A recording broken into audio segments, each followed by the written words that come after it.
Tonight's pregame brought to you by Meijer. At Meijer, you get more of the things you want. More importantly, you get them for less.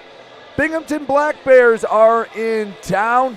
Final game of a 2-game set for the Rockers here at home. Brady Beaton alongside Ben Zalagi. And Ben, the Rockers are coming off what has probably been their most complete, most impressive performance of the season.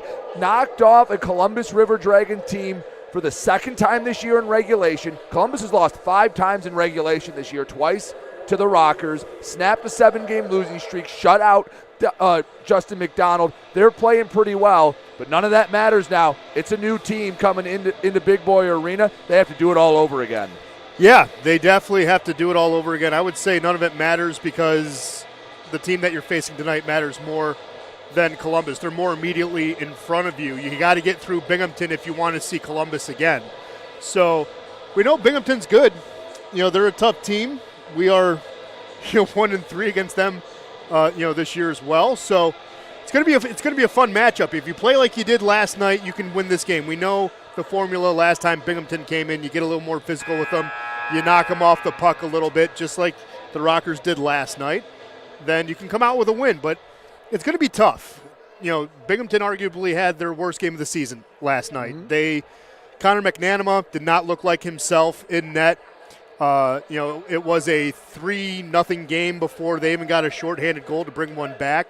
Dakota Bond, was the only buoying goal on a 5-on-3. So it's going to be interesting tonight. See what happens. Both teams could be on opposite ends of the spectrum, which obviously would help Motor City. Well, this is the worst stretch of the year for the Binghamton Black Bears. They have not lost 3 games in a row yet this season until the aforementioned loss a night ago to Port Huron. In fact, they had only lost back-to-back games twice before this stretch, back at the end of 2023 where they lost a weekend set to the Danbury Hat-Tricks, and on February 10th and 11th when they lost to Motor City and Elmira. That was the final game, a Sunday game here where the Rockers finally got over the hump. They lost the first game of the next weekend. Black Bears in danger of losing 4 straight, but Ben, if the Rockers play like they did a night ago, it's going to be tough sledding for a struggling Black Bears team. Yeah. They're already without 3 guys that are important. Gavin Yates is not going to play tonight. Andrew Logar is not going to play tonight, and neither will Connor Smith. You're talking about a guy who has 60 points in Connor Smith.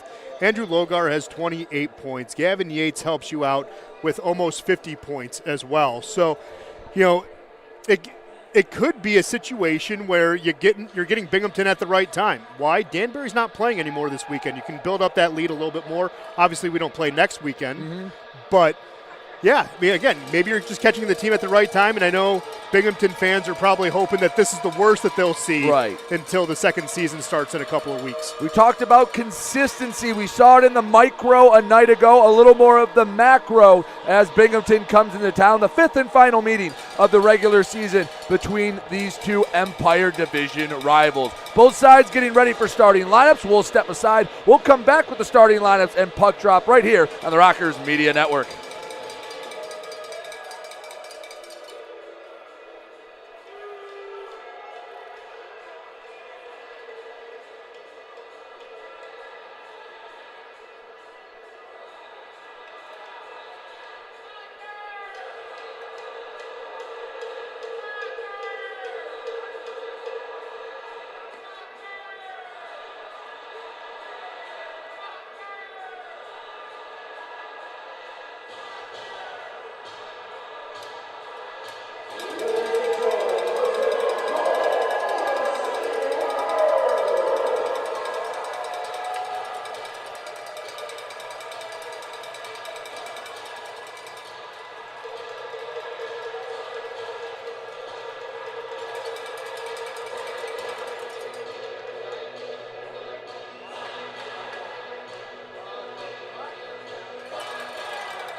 If you're looking to change your insurance coverage, Ronald Shocker is your local Farm Bureau insurance agent located in Shelby Township off of Van Dyke. He and his team have been protecting and providing Michigan families with auto, home, life, and health insurance since 2016. For all your insurance needs, trust Michigan Farm Bureau agent Ronald Shocker and request a quote today. Black Bears and Rockers for the fifth and final time this regular season. Ben, let's meet the starting lineups for both sides tonight. Yeah, let's start with the visiting Binghamton Black Bears. In net tonight for them will be number 35, Nolan Egbert. The two men in front of him will be number 4, Dakota Bond, and number 52, Dan Stone. They will start on the front line, number 17, Tyson Kirkby from Prescott, Ontario, Canada, Austin Thompson from Leamington, Ontario, Canada, and Dan Weber from St. Joseph, Minnesota. They are coached, of course, by Brant Sherwood, who is in his first full season with the club. Motor City will counter on the front line with number 53, the veteran Jonathan Giuliano out of Fraser, Michigan. He'll be paired with number 67, TJ Delaney from St. Louis, Missouri. And they will be partnered with number 29, Pavel Svintsov, who had a heck of a game a night ago. He is from Yakshar Ola, Russia. On the back line will be the captain, number 19, Danny Vanderweel, and number 56, Devon Fields. And in net, a man who needs no introduction, number 72, the Dark Knight himself from Philadelphia, Pennsylvania, Trevor Babin. It was a beautiful thing a night ago. The Rockers sometimes when Trevor Babin he's in net, relaxes a little bit, and maybe they don't give them all the help defensively as we know they can give. Last night I thought they played very well in front of Trevor Babin. Both goals one's a tip and one's a power play rebound. It happens, especially against a team like Columbus. Love to see a repeat performance from the back end and 72 again tonight. Would love to see it. Honestly, a little surprised that Trevor's getting the start tonight, but you know what that means. They're rounding him into playoff form with only 2 more games to play. So getting Trevor dialed in, getting the scope dialed in, because when he's dialed in, as you said, the defense gets dialed in, everything then improves for Motor City from the backstop forward. So you love to see it. Top 2 teams in the Empire Division getting ready to go at it once the officials give the go-ahead. Not sure what we're waiting for. It's the lights again. The lights. Tell you what, again, it's a different view from up here, but looks good on camera. I know, I've seen darker rinks. They say from down there, it is a lot harder to see, especially in the corners. But we're going to have to wait just a bit. As we do, I will let you know that the Rockers wore special warm-up uniforms tonight. And if you check out social media or if you're in attendance, go to the merch stand for the Pet Appreciation warm-ups. You can enter the raffle. It'll close on Sunday, March 31st at 7 p.m. if you'd like to win a Rockers specialty warm-up jersey. Look pretty sweet. They have the mascot in front. Yes. Little bit of a paw and bone pattern with numbers and names. So pretty cool. Definitely a unique jersey in that regard. But again, proceeds will help out Pet Supplies Plus, who then help out local shelters in the area as well. Are you a cat person or a dog person? I have both. Oh, you have both. I have both. Ooh, so I okay. am. I do not discriminate as the lights come on and a round of applause from the fans. It is significantly brighter. It does is. make a difference. It and makes a difference. Now we are ready to go. Binghamton riding a 3-game losing streak, going left to right in their road white uniforms. Motor City won their last one a night ago against Columbus. They wear their alternate purples, a tie-off off the draw, and we are underway at Big Boy Arena. Bond brings it to the near side, feed to the middle, backhanded from Kirkby in deep. We'll get a whistle just 12 seconds in, and a draw back to neutral ice. A similar situation that we faced a night ago with Columbus. The numbers aren't as gaudy, and they pale in comparison, but don't get it twisted. Tyson Kirkby is one of the top guys in the Fed. Oh, 100%. He got my vote for a league award. He's a guy that kind of stirs the drink for Binghamton. It's not, when you see him, you have to notice where 17 is on the ice. He's a guy who likes to hunt the puck, likes to hunt opportunities. He has 71 points on the year, and when you have more than 50, which is a point per game in this league, you're doing something right, and he has 71, so he's definitely the go-getter for Binghamton. Svintsov into the offensive zone. Pass across the way, banks off the far corner to Delaney. Shot on net, punched aside by Egbert. Rockers trying to keep it in the zone. Delaney pressuring on the forecheck. It's flipped up and out right to the stick of Austin Thompson. Strolls over the blue line, centers back, deflected into the near corner. The captain, Vanderweel, surveys the scene. He's pressured, leaves it back for his D partner, Devon Fields. In his own zone, waits for the Rockers to get the right lineup out there. He'll cross center ice, flip it deep into the Binghamton zone, and complete the change. 1:15 into this one. Both sides looking to settle in. Walters behind his own net. To the far side, racing. Utero dumps it in, and we will get a whistle. It was tipped out of play. 18:28 to go first period, and like I said, both teams settling in, trying to find their form early in this one. Yeah, they are, and it was funny. The last time Binghamton was here, Utero was a guy that was one of the newer signings, the young man from just out of Grand Rapids, Michigan, in Wyoming, Michigan, and now when we see him, he's already played in 12 games, so he's getting his feet wet. Just a couple of games shy of being playoff roster eligible, but a couple of the college signees are also local guys as well. Binghamton liking what they see in the Mitten State with hockey. Rockers controlled in their own zone. Josh Colton, feed to neutral ice. Can't hang on to Scott Koash's stick. Kicks it ahead, picked up by Tosto. Far side, and going down is Fitzgerald. We're going to get an early penalty kill for Motor City, but they have to touch the puck first. Anderson in his own zone leaves back for Walters. He's taking his sweet time. Egbert on the bench, 6-on-5 until the Rockers can touch the puck. That right arm is going to get tired for the official on the far side as the Rockers do finally touch it, and Scott Koash heading to the sin bin for a tripping minor. That'll put us on the Insight Healthcare penalty kill. If you're not feeling yourself, go to any of Insight's locations to get an insight to your health today. Yeah, just got the stick right by the feet, right in front of an official. Easy call. But Motor City's penalty kill has not been bad. It's just the other side, the power play, not getting a lot of opportunities to gel and get stuff. But the penalty kill's been elite down the stretch. We went the entire first period without a penalty a night ago. Took a little over 2 minutes to record the first one. Bond, far side shot, knocked away by Trevor Babin. Milam swipes at it, picked up back to the blue line. Bond slides up, Stone, back to Bond. Shot doesn't make it to Babin. It was Nick Miguel Diaz that got the stick in the way. in deep, walking it in, shot off the shoulder of Trevor Babin. Tosto walked it into the low slot, and Trevor Babin stood tall. Over 30 seconds into the Scott Coash tripping minor. Bond shot saved again by Babin, unable to control the rebound. However, the Rockers send it all the way down the ice. They'll get a fresh 4 on the PK. Yeah, Nick Miguel Diaz found an opportunity to glass it, got out of harm's way. Fresh 4 come out. Dakota Bond feeds up to the far side. Weber, shaded by Fields into the corner, leaves it back for Thompson.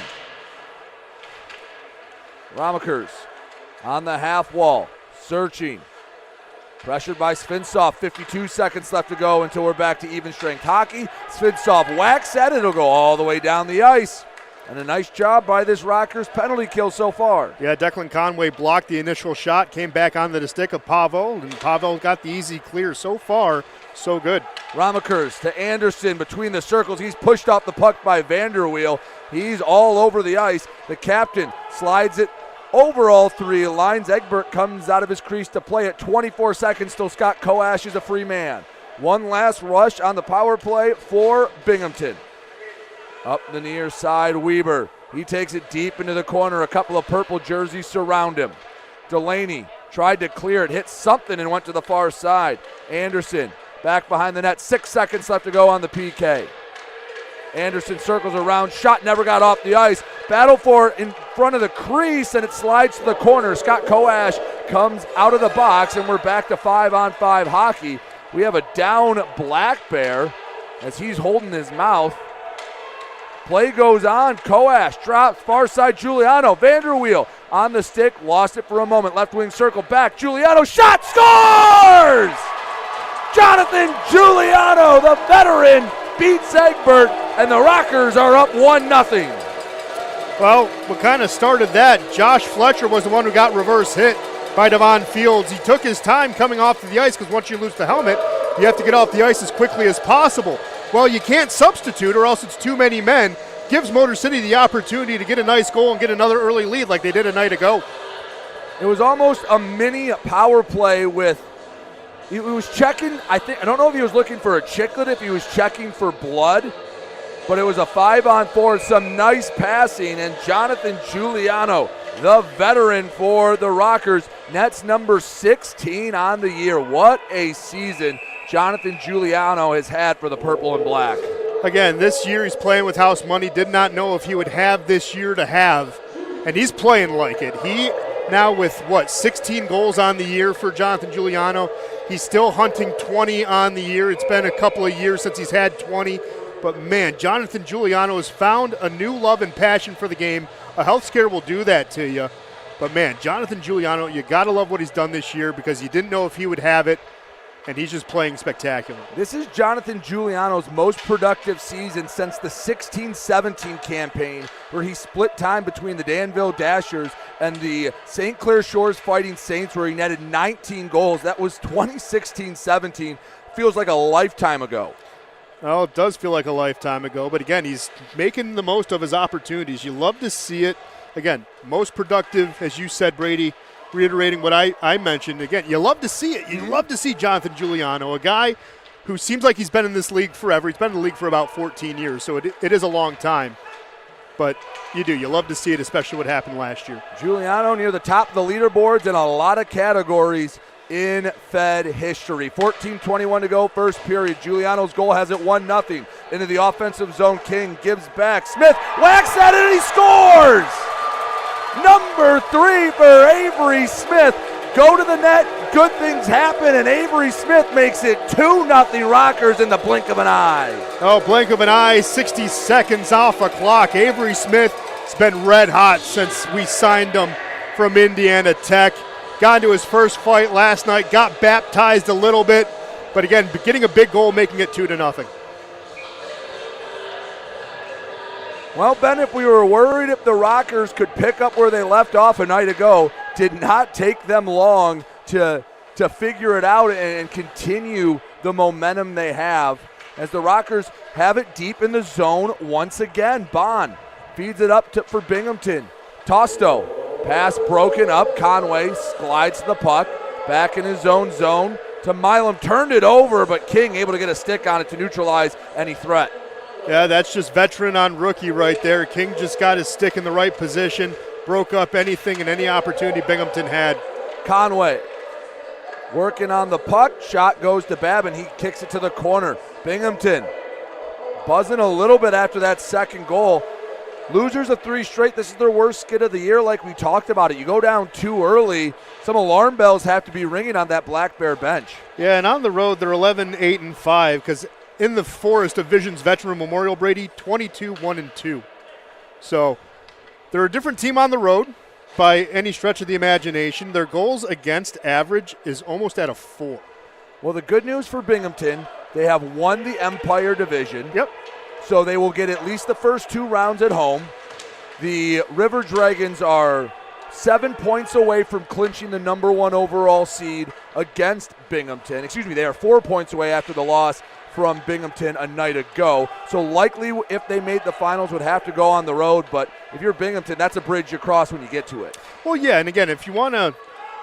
Coming into the zone, shot kicked away, rebound, and Kirkby had a good look. The captain for Binghamton from the right circle. That's not a look you want to see Kirkby getting too often. Nope, but Trevor Babin gives you the look you love seeing every time.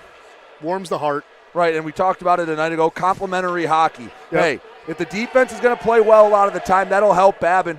But a couple times a game you might be asked to make a save like that, and Babin stands tall for number 1.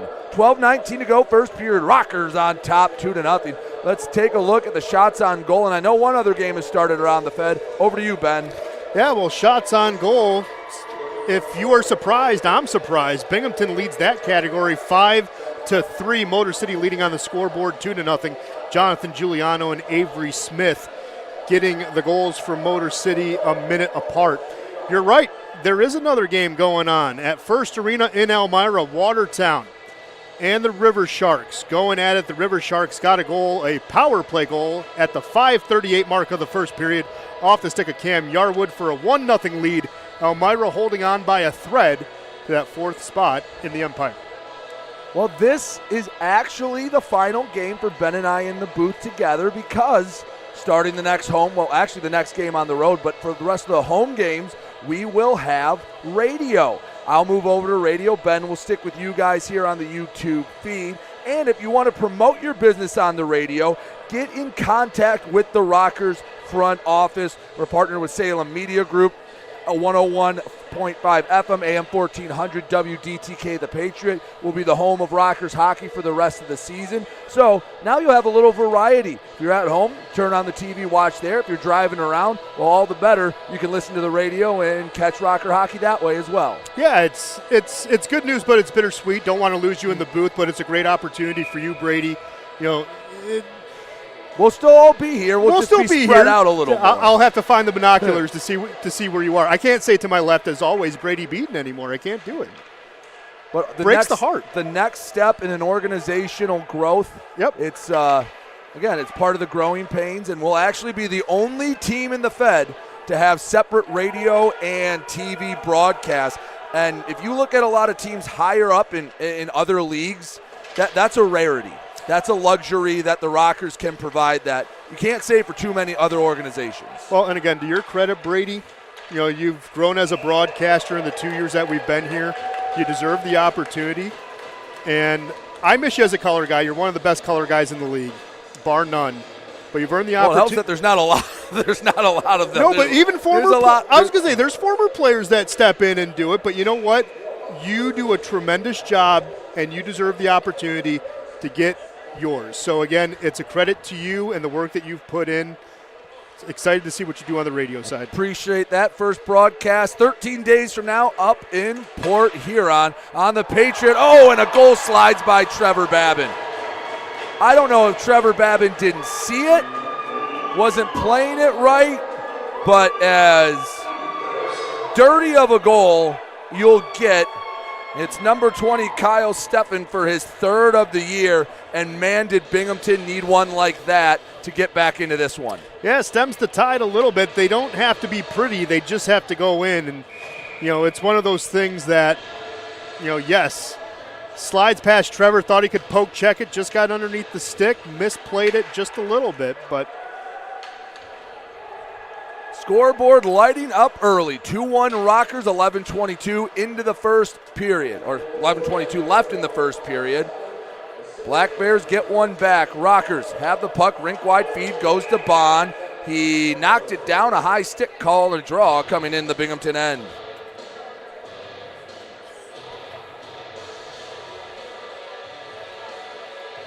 Draw comes to the left of Nolan Egbert. Giuliano stands across the dot. Anderson ties him up. Battle for it. Bodies flying everywhere to the far half ball. Turo chases after it. Chipped out in front. Delaney into the corner. Uses that big body. Tries to box out the Black Bear Stone. He comes away with it. Stone banks it off the end wall to Anderson. Rink wide feed. Tosto drops it back. Stone into the offensive zone, but he was a little too late. Offsides the call, another whistle, and a neutral ice draw. 2-1, Rockers on top. The Black Bears netted the most recent goal. 10:52 to go in the first period. Man, after a first period a night ago, which was fairly quiet, there's been a lot of action in under 10 minutes so far.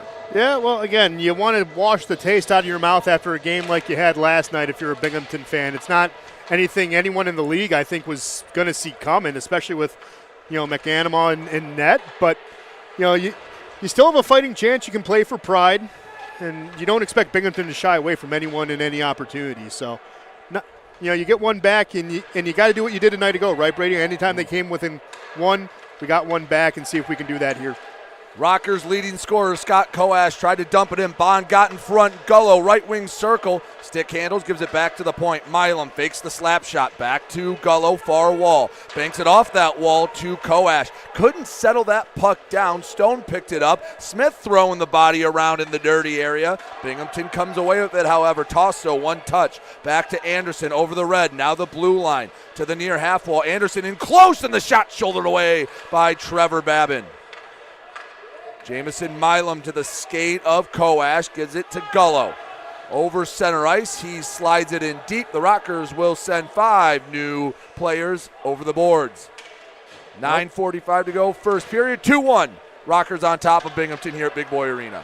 Elmira just got a 2-0 lead. Schroeder got a goal. We'll take a look at that at the next whistle. Drop pass, shot goes wide left of the net. Walters racing after it, couldn't get to it before it crossed the blue line. He'll have to take it back in his own zone. Rink wide feed. Ends up with Kirkby. Dumps in deep. Babin out of the crease to play it. Sends it back from where it came. Conway knocked it out of the air with the body. King battles it into neutral ice. Picking it up. TJ Sneath into the offensive zone. Backhand feed. Conway working on it. He goes down. We get a whistle and we'll go to our second media timeout. 9:07 to go, first period. 2-1 Rockers. Binghamton has netted the latest goal, but as you mentioned, there's a game going on in New York right now. We'll take a look at that and the shots on goal. Over to you, Ben. Yeah, shots on goal still favor the Black Bears 8-3 here. As you said, Brady, they got the latest goal. That was Kyle Steffen getting that one. That is his third of the year in now 11 games. Justin Samaro got the assist.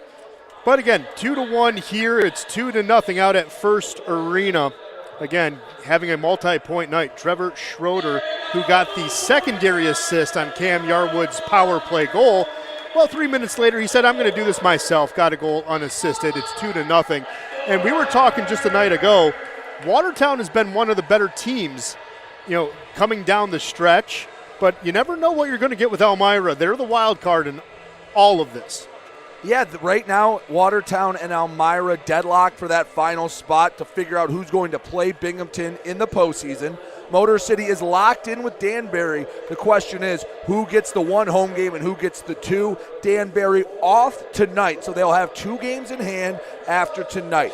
Bad news for Rockers fans. No matter what Motor City does tonight, Danbury still controls their own destiny. The good news, Motor City gets next week off, and Danbury will play a couple games to see just exactly what the Rockers have to do going into the final weekend of the season. And Danbury has to play Binghamton.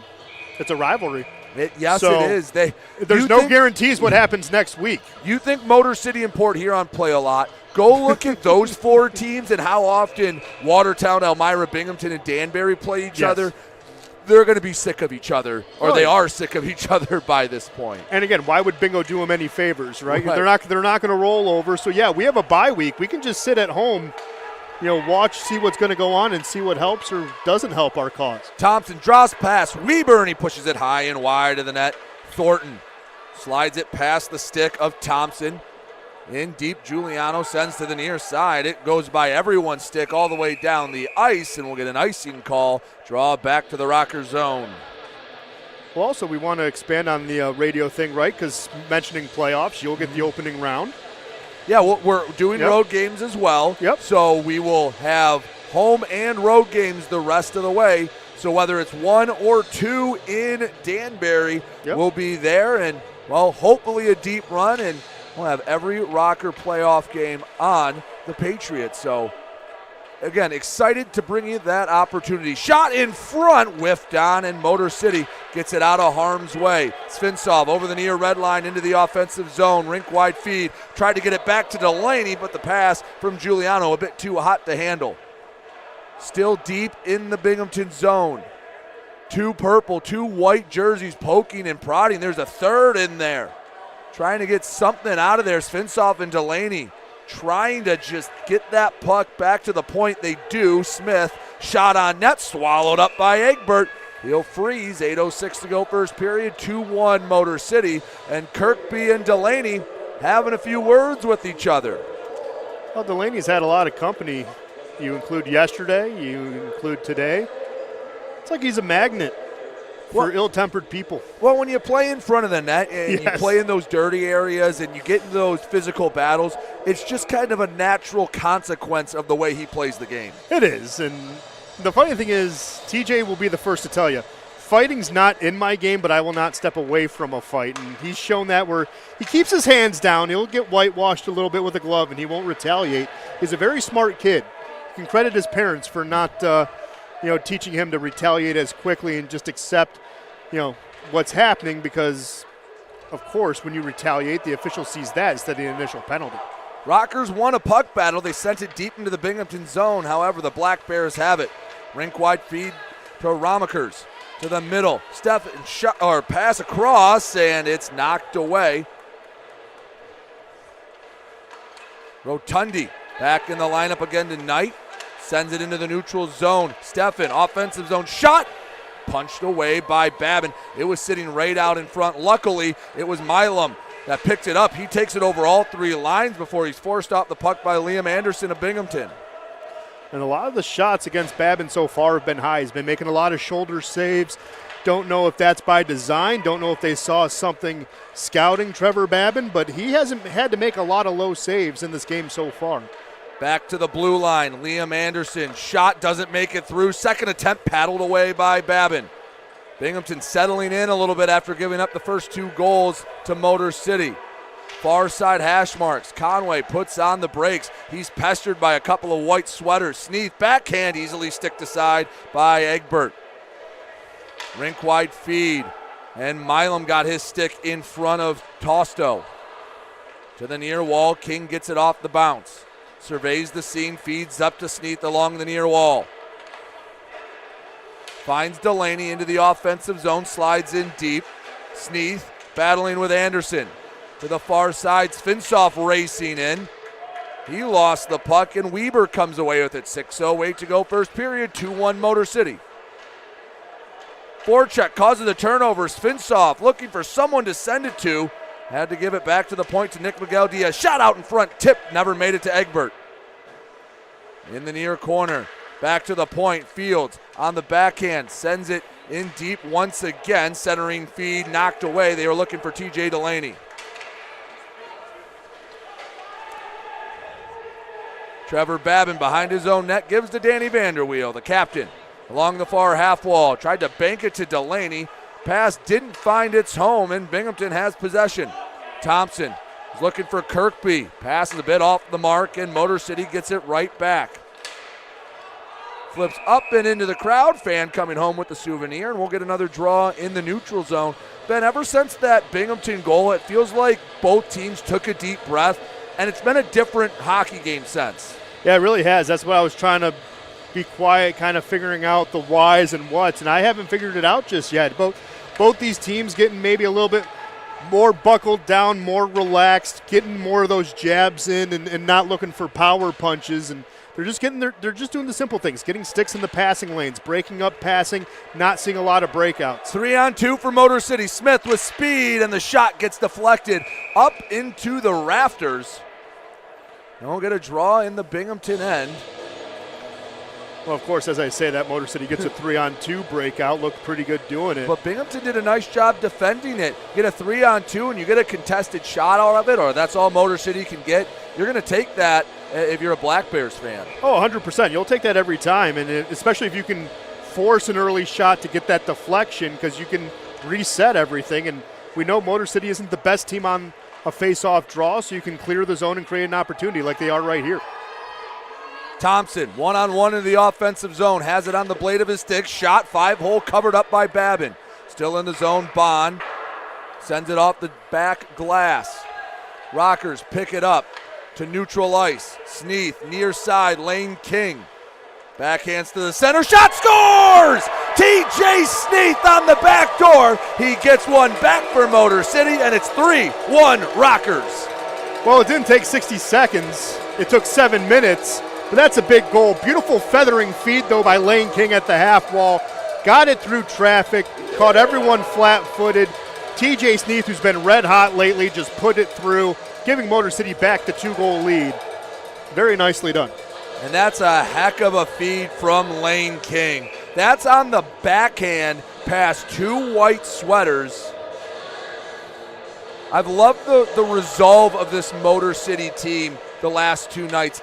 I said a night ago, if you can bottle up what they did last night and find a way to keep that going through the playoffs, man, they're going to be a tough out. You saw it on social media with Gordie Brown's post-game speech.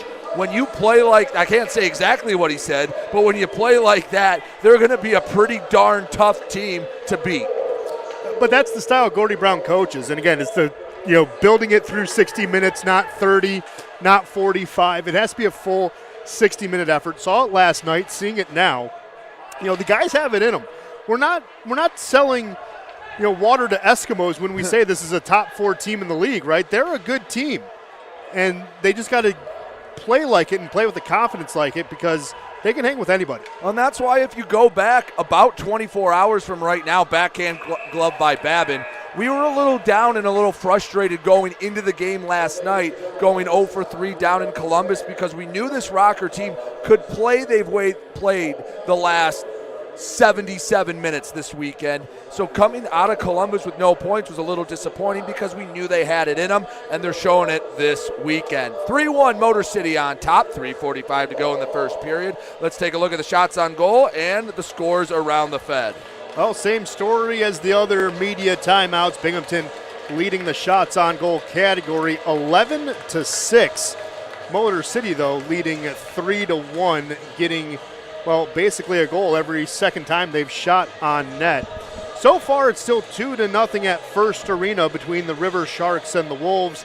Again, Cam Yarwood getting the power play goal to kick things off, and then Trevor Schroeder getting a multi-point game, getting a goal for himself 3 minutes later, and that's how they are at 2-0. Later on, Carolina and Blue Ridge will drop the puck. This time it'll be at the Rodeo Barn instead of Winston-Salem.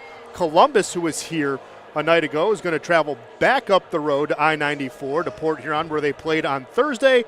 And Mississippi and Baton Rouge will once again tango to the music of the Zydeco. As Ben mentioned earlier, we're getting close to playoff time, and if you want to get a seat to every Rockers home game, you can do that by purchasing the Hat Trick Plan. Contact the Rockers front office for further questions and on how to purchase. You can go to mcrockers.com for that info. Check our social media if you're not following already. Give us a follow, and you'll know how to come to Big Boy Arena for what is hopefully a long playoff run. Still don't know if the Rockers are going to have 1 or 2 games here at Big Boy Arena in round 1. But I'll reiterate the point I made a night ago. The way the Rockers are playing right now, you can play 2 in Danbury, you can play 2 in Brazil. I really don't care. I love the way the Rockers are playing, and they have a chance to beat anyone if they play like this. Well, right. Rounding into playoff form, this is what you want to do. Last year, if you remember, we were one of the hottest teams entering the playoffs and then faced our friends, the River Dragons, who humbled us really quickly. It was 2 games and done. So like what we're seeing, they're getting hot again at the right time. Gullo into the offensive zone, right wing circle, pass across, banks off the board. Near side. Miguel Diaz gives to Milam, slap shot, fake, throws on net. Oh, that hit the bucket of Smith, and the rebound, no goal. I believe they're going to wave it off for goaltender. No, a high stick. That didn't hit a stick. That hit Avery Smith's head. That hit Avery Smith in the dome and then bounced right to the low slot. There no way, shape, or form was that a high stick. That caught him right in the temple. Well, we'll take a look at it here on the replay. I'm not going to disagree with you. Avery Smith is not happy. That caught him square in the dome. Well, I will say this. In the referee's defense, as Avery was going down, his stick was high up. So the err on the side of caution, that's what the officials did. And you're not going to get a 3-goal lead. But now there are replays in some barns, not here. So it stays 2-1. Binghamton catches a break.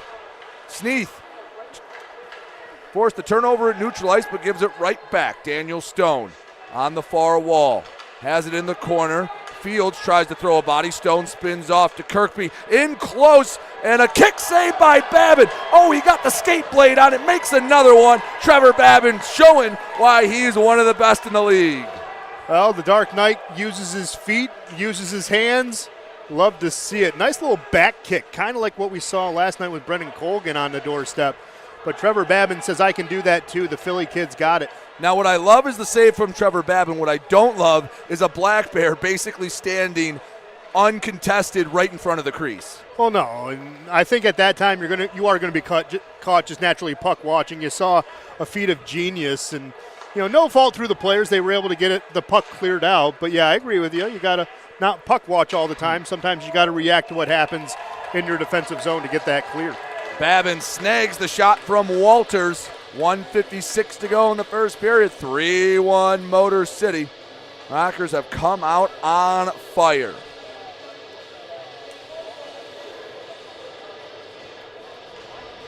Well, a night ago, stopping 35 shots out of 37. Tonight, not doing too shabby either. Getting peppered like a good fine steak at a nice restaurant so far. And probably the worst shot on net was the one that went in. Oh, 100%. In the Rockers zone, feed up to Svinsoff. Over center ice, diagonal dump in. River Dragons first one there. It's Fitzgerald to the near side. Slides up to Steffen. Right wing circle shot, and it goes to the 5-hole, but Trevor Babin closes it up in a hurry. It hit off the trapper, and Trevor Babin able to close the wickets quickly enough to keep it 3-1.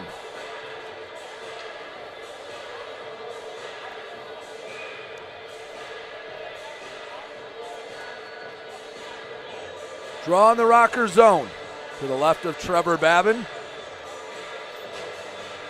So wait for this draw. Binghamton takes it. Banked off the back wall. Behind the end line. Steffen has it.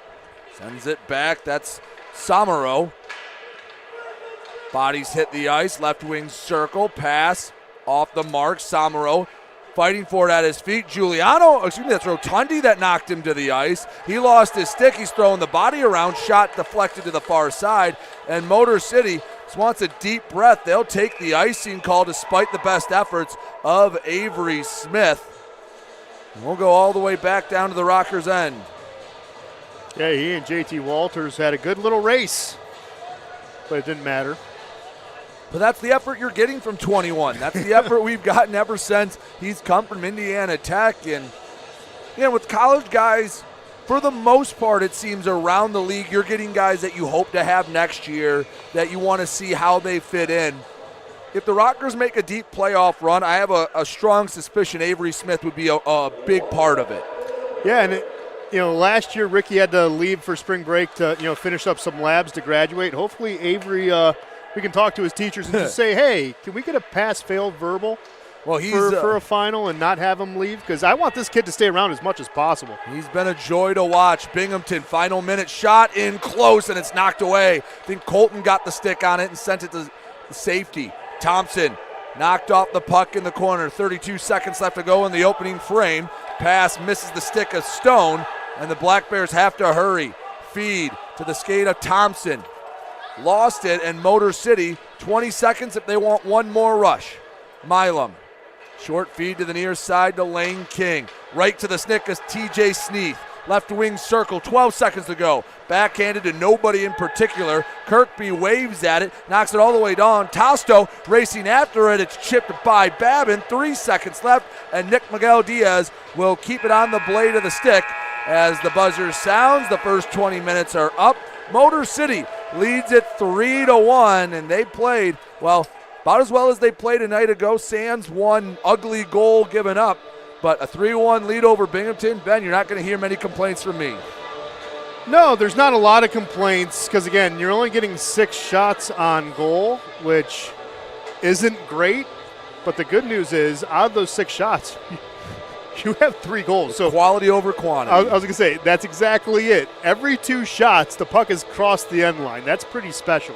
And I think it's because they've had high-quality opportunities. And, yes, the shots you mentioned were 18-6 for Binghamton, but I don't know how many high grade A chances Binghamton had. They had a couple right out in front. And like I mentioned earlier, it was kind of the ugly one that went in. The worst of the 18 went in on that. Yeah, and when you're struggling, puck luck like that helps you. And at the time, it was a big goal for Binghamton. Yes, it was not the prettiest goal, but it was the most effective goal. And the funny thing is their best look was probably the one Babin got it with his back skate. And you're right. Again, it's just like last night. Limit good teams' opportunities, right? They are going to get their chances, but you can determine how many chances they get. You limit those chances, things aren't going to pan out, and you can survive and weather the storm. That's what happened last night. Motor City used it very, very effectively, seeing it so far early in the first 20. Lasting Impressions Promotional Marketing is the official merchandise provider of your Motor City Rockers. This family-owned Michigan business is conveniently located in Canton, Michigan. If you're looking for corporate branding with excellent economical value, take a look at Lasting Impressions Promotional Marketing. You can check them out at liteam.com. That's liteam.com.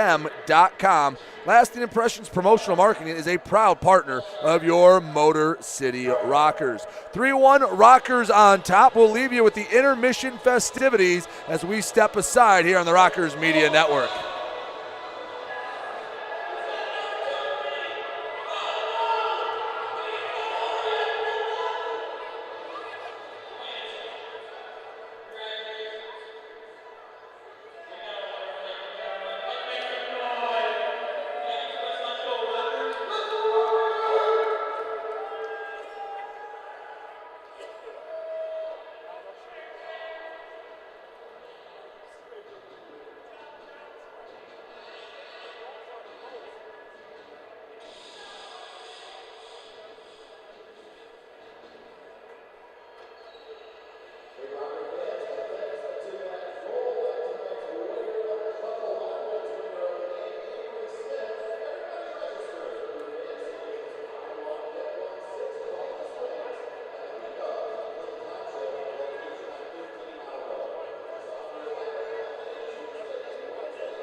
Fans, do you want free tickets to every Rockers home game next season?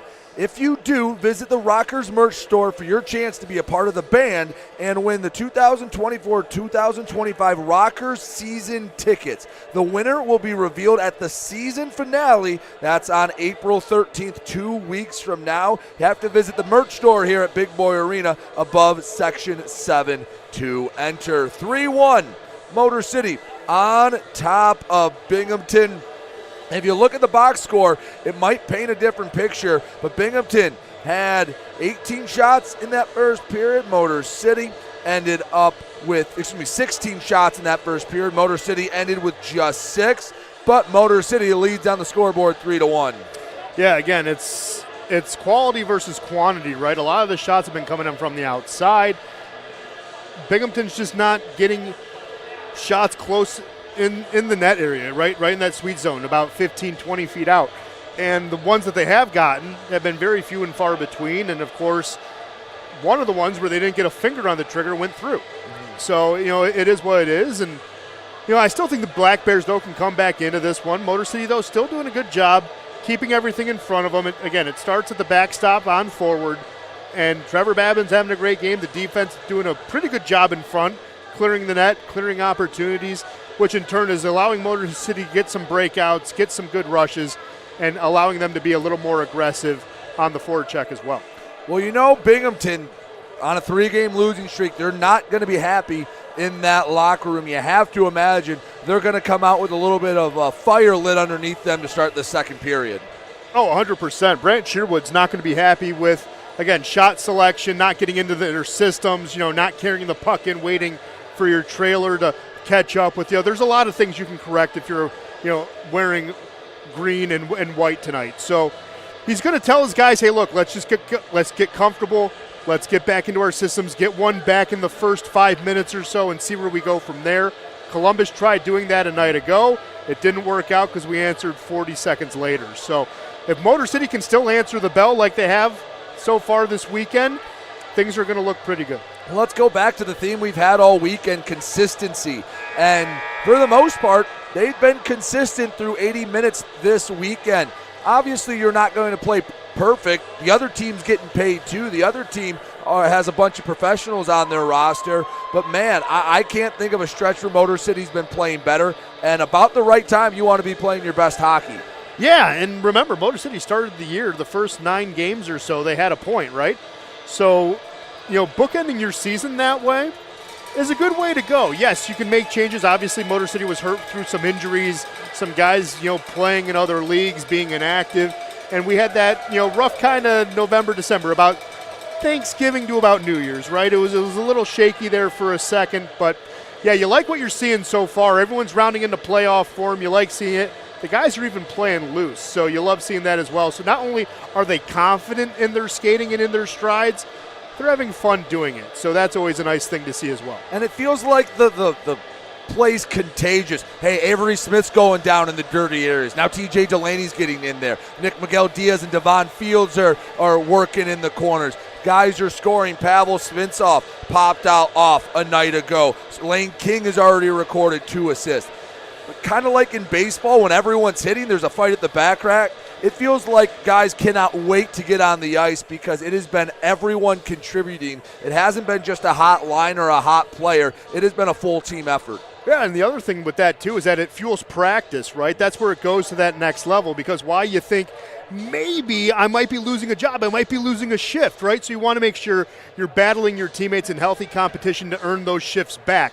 So it's reciprocal and it's cyclical and it's something you love seeing because if you're doing that, it's going to translate, Tuesday through Friday, and then you'll play again. So you got to love it. It's just very good things happening, and you love seeing it at this time of year because, again, the second season only 2 weeks away. It's a great time to have it start bubbling to the surface. The penultimate home game of the 2023-24 season. 20 minutes in the books. Rockers lead it 3-1. Jonathan Giuliano stares across the dot from Tyson Kirkby. And the middle frame underway. Bond controls it right in front of Egbert. Svintsev pressuring on the forecheck. Long 2-line pass from Bond, and it's chipped in deep by Thompson. Danny Vanderweel behind the play. fighting. Puck pinned to the boards. Squirts out to the near side. Binghamton controls it, centering feet, finds the stick, but that was Pavel Svintsov, wrong color jersey. Turnover, Fields, Svintsov kicks it to the tape, over the blue line. Feed did not have a lot on it. Dakota Bond did a nice job getting in the way of that pass. A little miscommunication there, allows the puck to get to the neutral zone. Well, I was going to say, though, Brady, that is what's been Binghamton's problem. They've been having opportunities to center the puck. They're just centering it to a Rockers stick, not getting tape to tape the way they would have hoped. And it might be a little bit of the chicken and the egg. Is it because the Rockers are playing better in their own zone? Is it because Binghamton's out of sorts? I think you can make an argument it's a combo meal. It's always going to be a combo meal, right? I mean, that's where you get the philosophical term, chicken or egg, right? But, both teams are playing well. Motor City, though, is doing really good, muddying up the middle. I think it's by design. So I will say that the egg's coming first. Motor City's really protecting the slot. They protected it last night. You're seeing it bleed into tonight. They're getting their sticks in the passing lanes like a night ago. So it is by design, I think. Koash into the offensive zone. He is pestered, and the puck goes to neutral ice. Fitzgerald did a nice job in his own zone. Battle in front of the Binghamton bench. Slides out to the far side. Utero has it on the blade of his stick. Shot slides wide of the net. Rockers working to get it up and out of the zone. Vanderweel to Koash. Puck knocked off his stick. Nice job by JT Walters. Chip back in deep. Walters surveys the scene. Lane King offers some pressure. Bank pass doesn't find the stick, but it ends up right on net. So a 200-foot shot on goal for Binghamton. One of those weird ones that shouldn't be a shot on goal, but again, if Trevor's not there, it goes in, so it counts. Another shot deflected by Babin. King leaves it for Sneath, racing along the half wall. Ran out of real estate, chips it in deep. Anderson behind his zone net, slides to the far side. Ramakers crosses center ice, banks it off the corner. Josh Colton behind the net, up to King. Had it poked away, Declan Conway on the backhand, can't get it through. Ramakers. Anderson on the near side, flips it in deep. Ryan Rotundi, the first one there. Trevor Babin leaves it for his defenseman. Thornton keeps it in. Far side, Samaro takes it in deep. Binghamton controlling the play a little bit. 17:08 left to go, second period. Rockers lead it 3-1 early in the middle frame. Well, controlling the play, but not getting into a real set. Couple of guys floating towards the slot, but Motor City's cutting them off at the pass, and that's why they're able to get that clear. Yeah, they had puck possession, but they couldn't get into their system, couldn't get a shot off, couldn't get the opportunity they were looking for. Goes back to what we talked about in the first period. Quality over quantity. A lot of quantity in the first three and change for Binghamton, not a lot of quality. Weber can't handle it on the stick. Milam to the far side. Delaney got a piece of it. He races after it, trying to box out Thornton. Gives it to the left wing circle. Giuliano battling with Thompson. Horseshoes around to the near side. Kirkby picks it up, searching for somewhere to send it. Goes the short way, had it poked away. Thompson into the offensive zone, working around Miguel Diaz. Shot from a shallow angle. Wraparound attempt never was even close to the net. Works as a breakout for Motor City. Svintsov can't get by the half wall. Nice job by Daniel Stone ending the rush from Svintsov. Yeah, and the funny thing is that centering, everyone crashed a little too soon, allowed Motor City to break out with it. But again, good hustle, good back pressure there by Binghamton. Wiped out a big mistake. Kirkby leaves it for Bond to the right wing circle, working around Diaz. Feet out in front of the crease, knocked aside. Babin on his backside. To the far side, Kirkby. Shot goes off the glass. Near side, Weber. Back near the blue line, sends in deep. Nick Miguel Diaz throws his stick at the puck. Rockers finally get it. It's Nick Gullo that comes away with it. Over the center ice logo into the offensive zone. Gullo, bottom of the left wing circle, shot, and it can't find the other side of the post. Goes up in the air, and it's Anderson, Jesse Anderson, that comes away with it for Binghamton. To neutral ice, Tosto.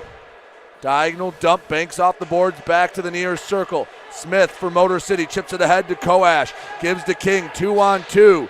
King to Koash, flips on net, doesn't make it to Egbert, and it's in the corner. Stone working the breakout. Two-line pass, gets to Tosto. across the rink, but again, no one really there to receive it, and the Rockers pestering Binghamton. Far half wall sent back in deep. Danny Vanderweel down the near side. And to pick it back up in his own zone. 14:29 to go, second period. 3-1 Rockers. All the scoring happened in the first frame. Conway banks it off the far wall. Sneath races after it. He's not able to get to it. Binghamton working the other way. Turnover. Vanderweel left it back, and it's Uturo that picks it up. Feed up to Steffen. Shot right off the stick of Babin. It's knocked into the corner by Colton. Binghamton circling Babin. They've had a couple opportunities, but the Rockers at least get it between the blue lines for the moment. Yeah, Steffen did Motor City a little bit of a favor there. I'll shut up for a second. Shot gloved by Babin. It was a heck of a look for Ramakers, but Trevor Babin stands tall, keeps it 3-1. 13:51 to go in the second period, and the Rockers have a 2-goal advantage. Let's take a look at the shots on goal and what's going on around the Fed. Good thing I was quiet. No, that was a great save. No, shots on goal, just like they have all night, have been favoring Binghamton 3-1 here in the second period, 19-7 overall. But again, all the scoring Brady said was in the first period. Motor City got the first one. Jonathan Giuliano got his 16th of the season. Avery Smith got his third of the season a minute later. It was 2-0 at that point. Kyle Steffen, who I was going to say, who did get a goal, right? That was the one that was a little weird.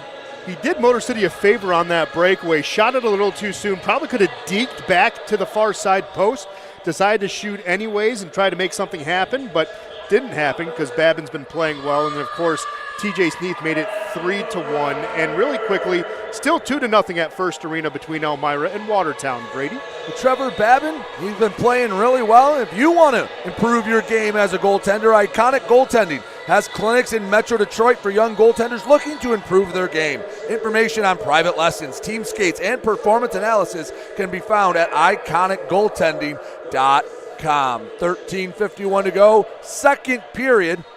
Fifth and final matchup between these two sides. Binghamton leads the season series 3-1, but the Rockers have won the most recent meeting. They're ahead here tonight. Yeah, so far so good. Off the draw goes right to Babin. He couldn't cover it up, scramble for it, and Giuliano comes away with it. Working the other way, Giuliano flips it end over end into the near corner. Delaney trying to box out Liam Anderson. On the near side, battle for it on the hash marks. About 6 different players in there. Colton comes away with it. Far side, Rotundi throws on net, doesn't make it to the net. Out of play, and we'll have another whistle. 13:25 to go in the second.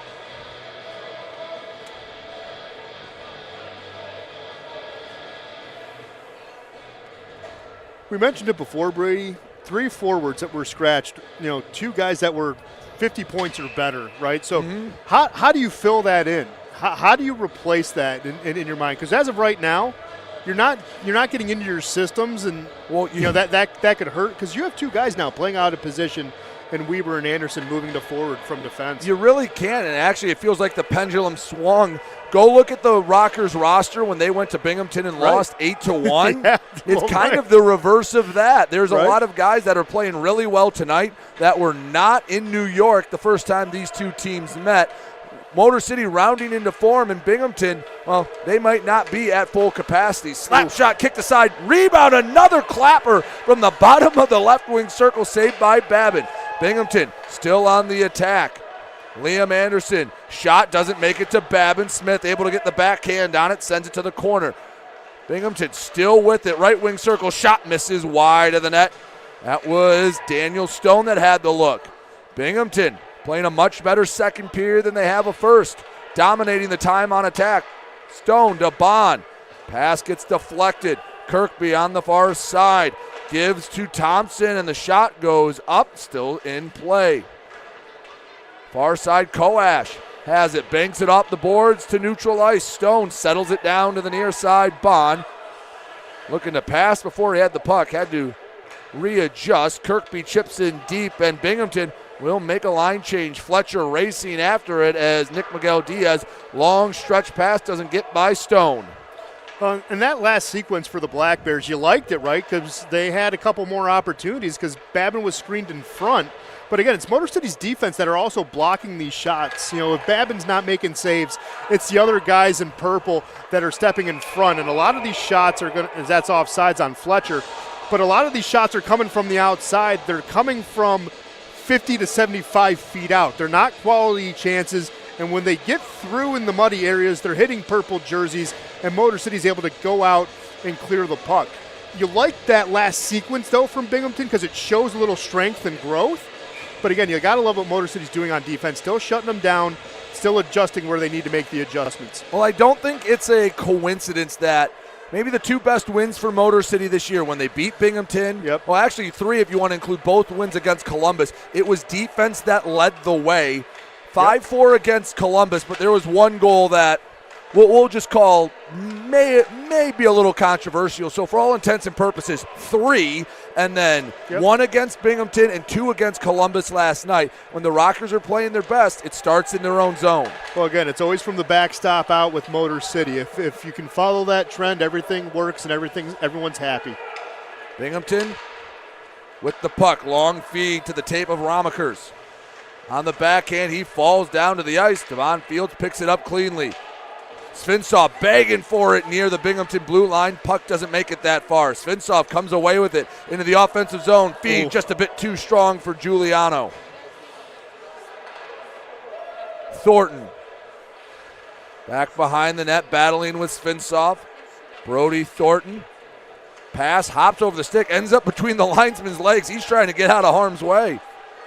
Pass too strong or too far out of the reach, and no icing. Vanderweel plays it. Stick lifted from behind. Vanderweel still able to get it out of the zone. Diagonal dump in. Giuliano chases after it. Liam Anderson, the Black Bear, pinned to the boards. Waiting for reinforcements to come. Svinsov and Brody Thornton working for it. Binghamton comes away with it. 10-12 to go, second period. 3-1 Motor City. Svinsov shoots, and it's covered up by Egbert. He was able to close the 5-hole in the nick of time, and Svinsov denied from point blank. Man, that was close. You didn't think Pavel had the quick adjustment to turn around and fire blindly, but he did. And what a save by Egbert there. Nolan did a good job, because you said close the front door. Thought that maybe could have snuck through. Egbert has not faced a lot of action here in the second period. A high-quality opportunity for Motor City goes by the wayside. Draw in the Binghamton zone. Rockers win. Colton's shot doesn't make it to Egbert. He keeps it in. Another shot deflected to the near corner. In the crease, it's hacky-sacked up in the air. Egbert couldn't grab it, but a couple white sweaters get it up and out of the zone. Yeah, and Gullo did a good job. He read the play, bailed early. You love seeing that because he's stopping everything in the neutral zone. You love seeing that back pressure. Puck in deep to the near side. Thompson picks it up for Binghamton to the far corner. Stone in deep to Weber. On the hash mark. Pressured by Koash. Back to the point. Slides it all the way to the back wall. Rotundi flips it up off the glass between the blue lines. Bond on center ice, logo back to Stone. Pass broken up by Smith. Kirkby chasing after it. Pass, that again, Colton, that's another pass between the hash marks that ends up on a purple jersey. And that's just it. That's why I would say it's the egg before the chicken, right? Motor City's getting themselves in great position, and it's not by accident. It is a thing of beauty, seeing where these purple dots line up on the ice to stop things or to create situations. You love seeing it. Sneath between the circles, shot swallowed up by Egbert. Nearly a costly turnover for Binghamton. 8:47 to go, second period. 3-1. Motor City holding on to the lead. We'll take a quick break as we look at the shots on goal and scores from around the league. Well, Motor City and Binghamton tied at 5 apiece here in the second period, though Binghamton has a 10-shot on goal lead, 21-11. We know it's 3-1 here. Watertown got one back, though. Let's check in at First Arena between the River Sharks and the Wolves. The first 2 goals went to Elmira. The first goal of the second period at the 6:27 mark went to one of the lethal L's. You can take your guess. It's not Trevor Lord, it's the other one. Tate Leeson got the goal. Who else would you think? It's either one or two when it's Watertown. Tate Leeson cutting into the lead, making it 2-1 as they are just about midway through the second period at First Arena. Fans, if you love coming to Rockers game but you can't quite commit to a full season ticket package, we have the solution for you. Please contact the Rockers front office to learn more about our flexible, personalized mini game ticket packages for the 2024-25 season. Thank you, fans. You have been incredible all year. Hopefully, a lot more hockey to be played here at Big Boy Arena. We've liked what we've seen through the first period and a half. Rockers lead at 3-1 over the leaders and champions of the Empire Division, the Binghamton Black Bears. Draw coming to the Binghamton zone. I was going to say regular season champs. Yes, so indeed. Got to put that qualifier out there. When the second season rolls around, it's fair game to anyone who makes it. Right now, Rockers playing as good of hockey as anyone. Binghamton in the middle of their worst stretch of the season, lost 3 coming into tonight. Right now in danger of making it 4 in a row. In the Binghamton zone, Walters pinned on the boards, slips out to the near side. Anderson hands it off. Fitzgerald pass taken away by Milam. Nick Miguel Diaz over center ice. Diagonal dump knocked down. Conway wasn't sure if he should play it or Lane King. King goes to the bench. Conway sent it in deep.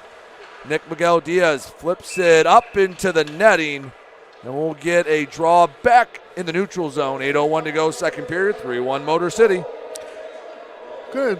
Quick little story time, because I always say second season. It is the playoffs. I call it the second season because I've been covering Michigan high school hockey for so long. Everyone gets in, right? So when everyone gets in, I call it the second season because for obvious reasons, you're still playing with 134 teams at the high school level.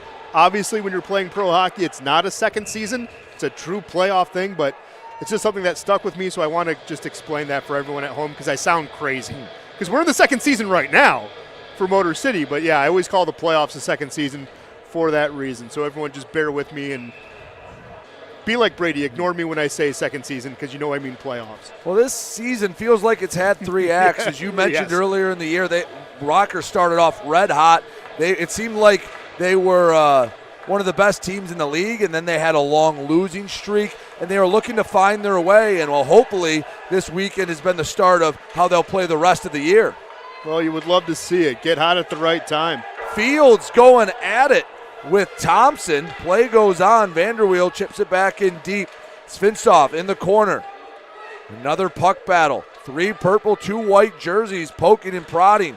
Comes back out to the point. Vanderweel. Shot deflected, goes high and wide into the near corner.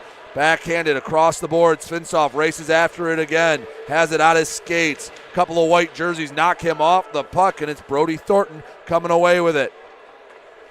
To the far side, Tyson Kirkby in his own zone. All the way up to the Rocker blue line. Thompson walks in, slap shot. Gets deflected by Vanderweel.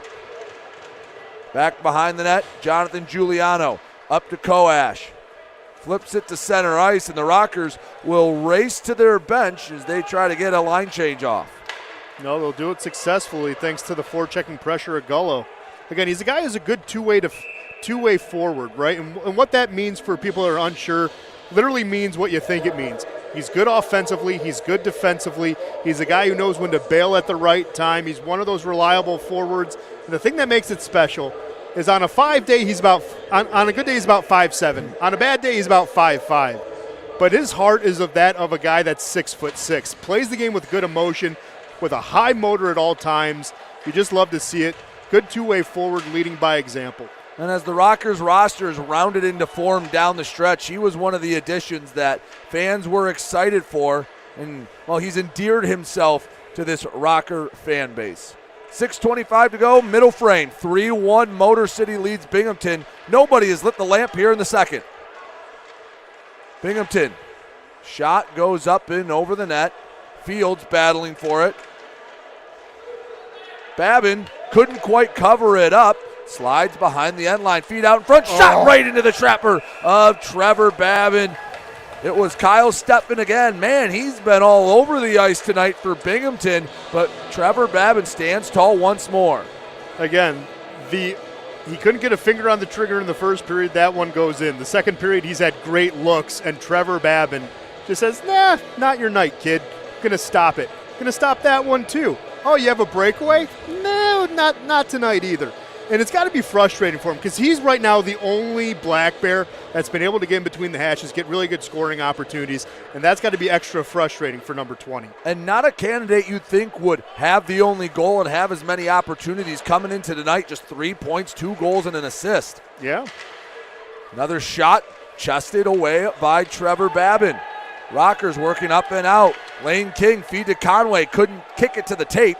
As Bond and Conway battle. Conway goes down to the ice to the near side. Back to Colton. Shot from the point. Knuckles wide. Rotundi, defenseman in deep. Rings around the boards for King. Will look for a one-touch pass. Couldn't get it to Conway. Egbert waves at it. Goes into the corner. Long feed to Weber.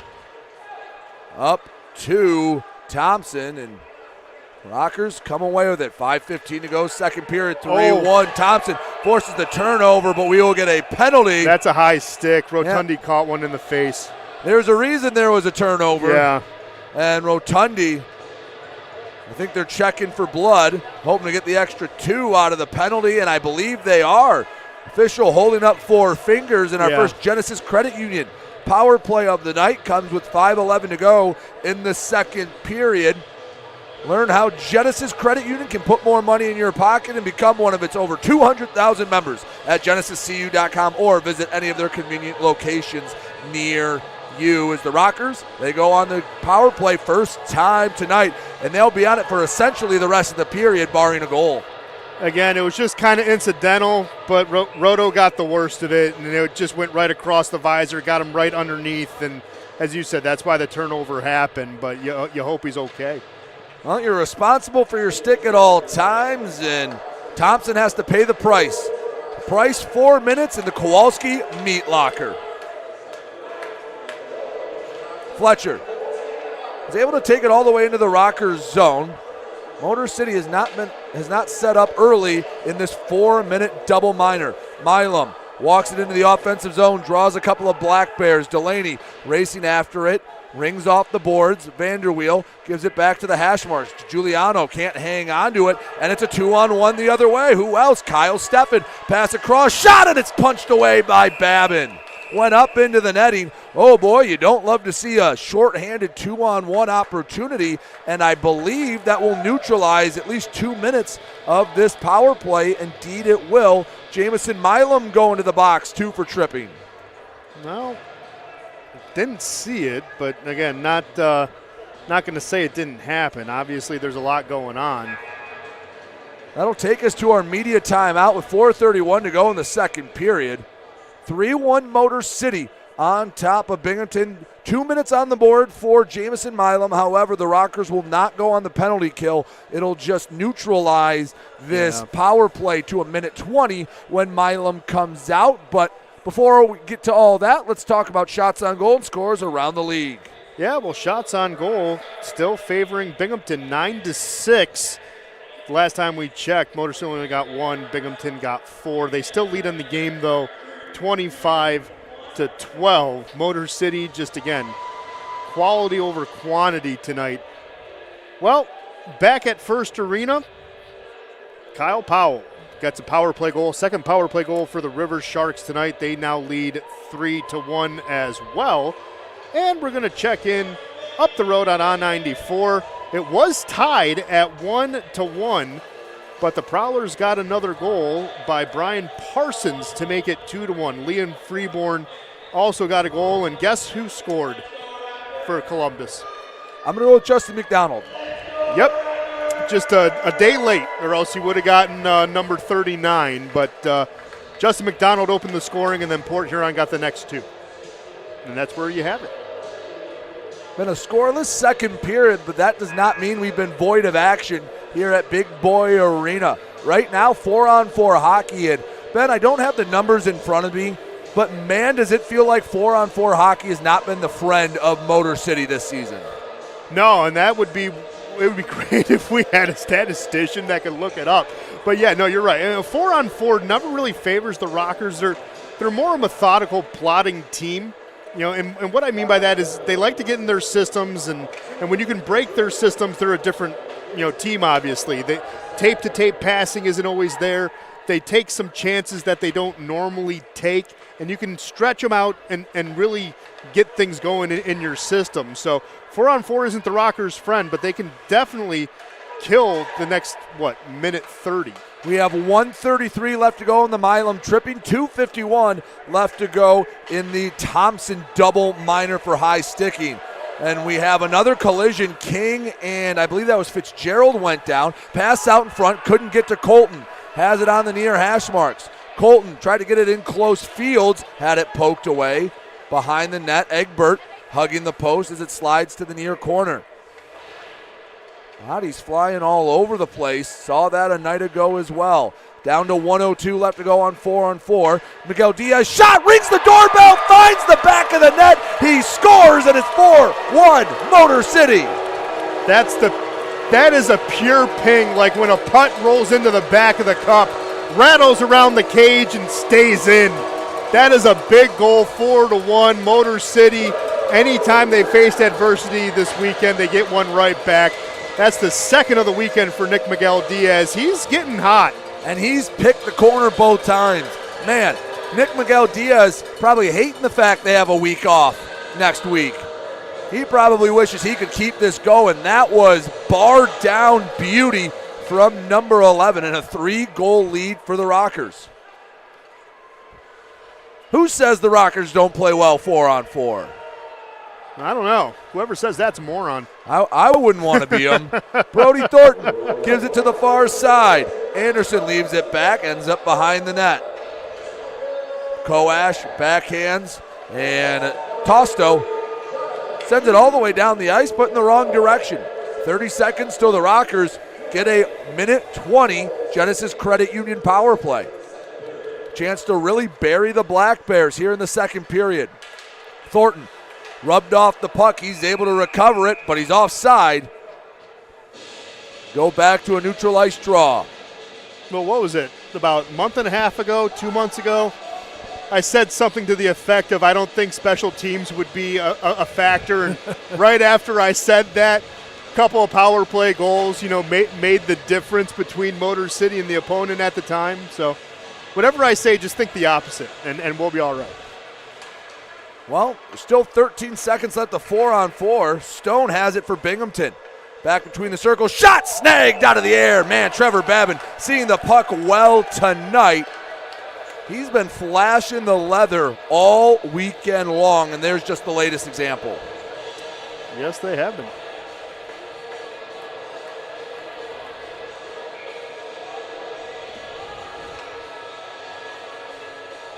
Milam up and ready. Get out of that home penalty box. Vanderweel off the draw. Pins it to the corner, back behind the net. Giuliano leaves it back for Vanderweel. Milam slides out of the net. We have a minute 15 of a Genesis Credit Union power play. Nick Miguel Diaz, the latest goal scorer, horseshoes it around the boards. Bond had it, lost it, chipped to neutral ice.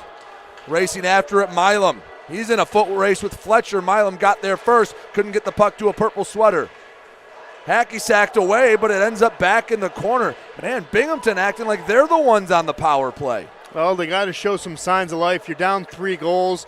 You need to start, getting into that lead just a little bit. So, yeah, you're going to play with your hair on fire. You have the opportunity to make mistakes because another mistake won't kill you.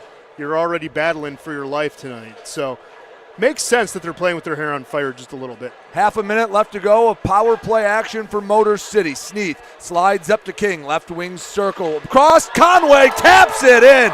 Beautiful feed, and Declan Conway makes it 5-1 on the power play. Boys are buzzing here at Big Boy Arena. Well, that is our first power play goal in quite some time. But you love seeing it. You get one back.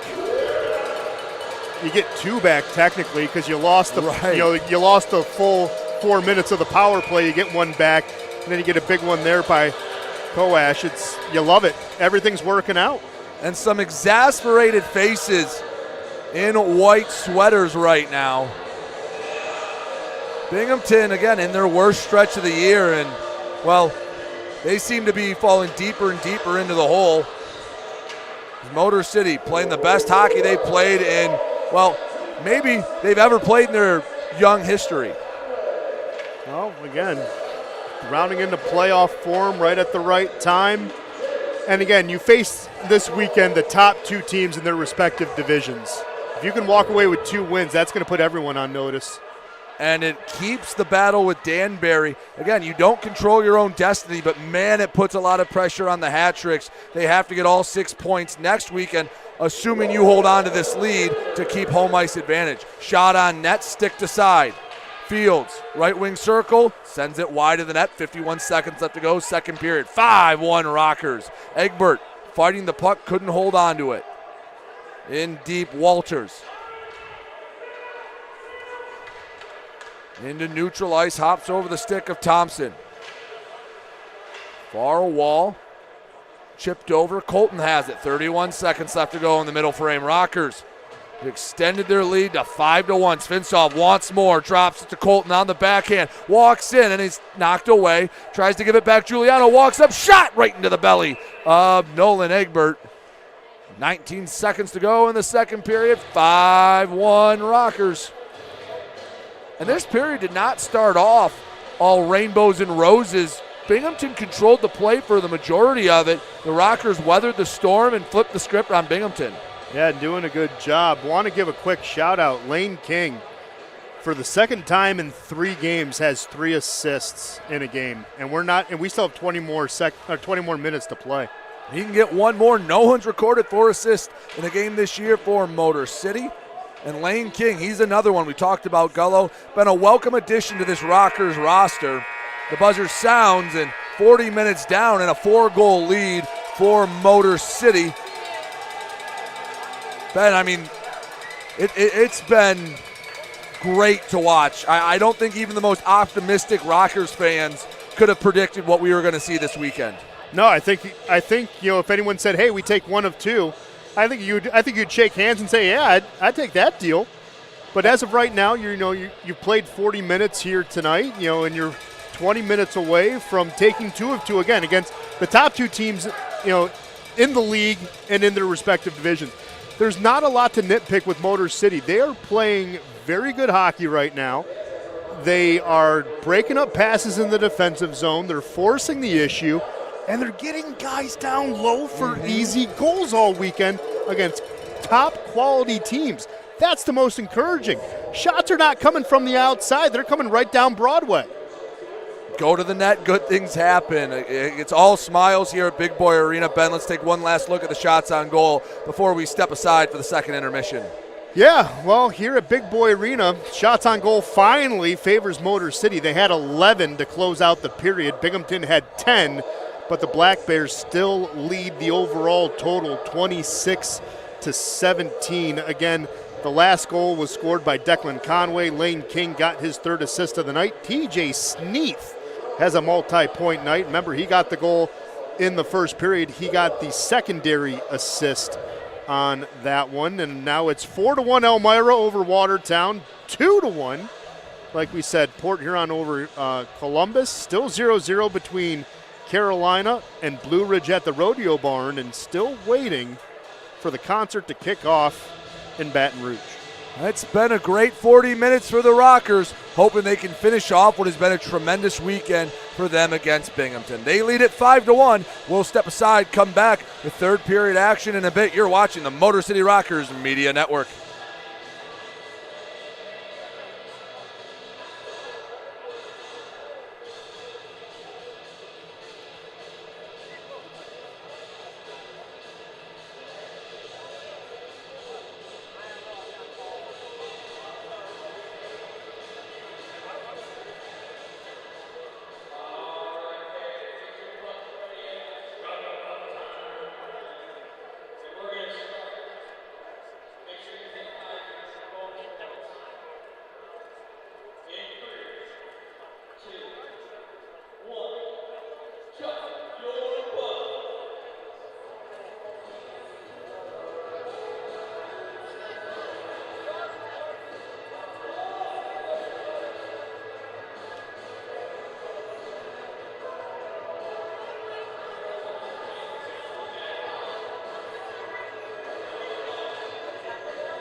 Fans, be sure to stay after the game for tonight's 3 stars of the game. And if you're in the rink, you'll have an opportunity to catch a Star of the Game t-shirts courtesy of Lasting Impressions Promotional Marketing, a family-owned Michigan business. 5-1 Motor City, and there are plenty of candidates for Stars of the Night. Again, it's been complimentary hockey all weekend long, and while the Rockers enjoying a 4-goal lead over Binghamton. Yeah, well, as of right now, I can think of 2 guys that are probably prime candidates, and, well, really 3. Trevor Babbin's had a good night, getting peppered a little bit here and there. Not, again, not a lot of quality shots he's facing, but he is stopping pucks that are coming in front of him. Lane King, 3 assists. He's going to be there. And then another good candidate, guy who has a multi-point game, number 17, TJ Sneath. Don't know if that will be the official 3, but so far they're all doing pretty well. There's still 20 minutes left to go, but, man, if you're Gordy Brown in Motor City, the message just has to be, hey, don't blow all the hard work you've done. Finish it out strong. Bury this team and put the finishing touches on what would be a magnificent weekend for the Rockers, knocking off both division leaders.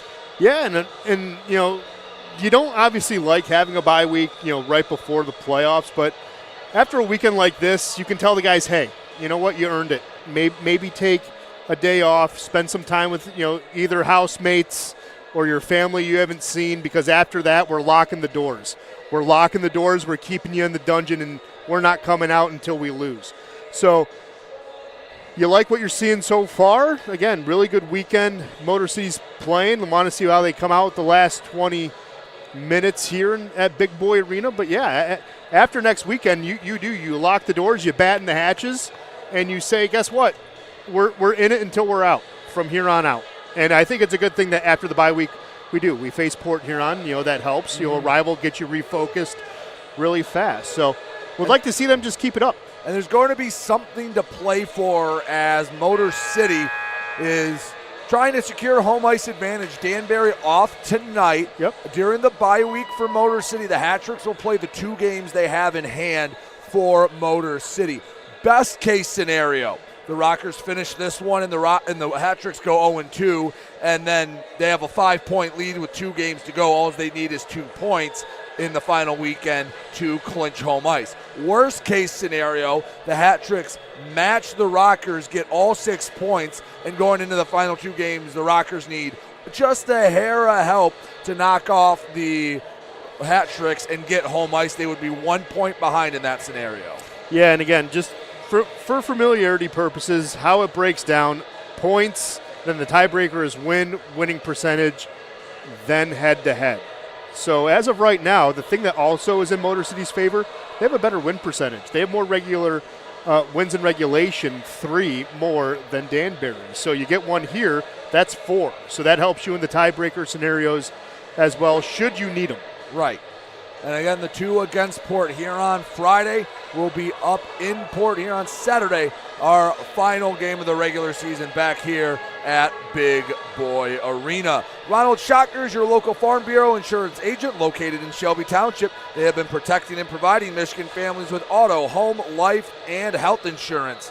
For all your insurance needs, trust Michigan Farm Bureau agent Ronald Schocker. And as we get ready to start this 3rd period, well, we've already activated our Fan Saves BOGO B-Dubs buy one, get one free of the winner of the game when Avery Smith scored, because Fan Saves and the Rockers have partnered to help you save money. If you go to the App Store on your phone, you can download the Fan Saves app and follow the Motor City Rockers. Again, Avery Smith, he was our winner of the game. He netted a goal. You get buy one, get one free. 6 boneless wings from B-Dubs. Just have to show them the app when you order to claim your prize. Also, Declan Conway got the power play goal, so the big boy power play of the game as well. That's activated. You get a second free entree.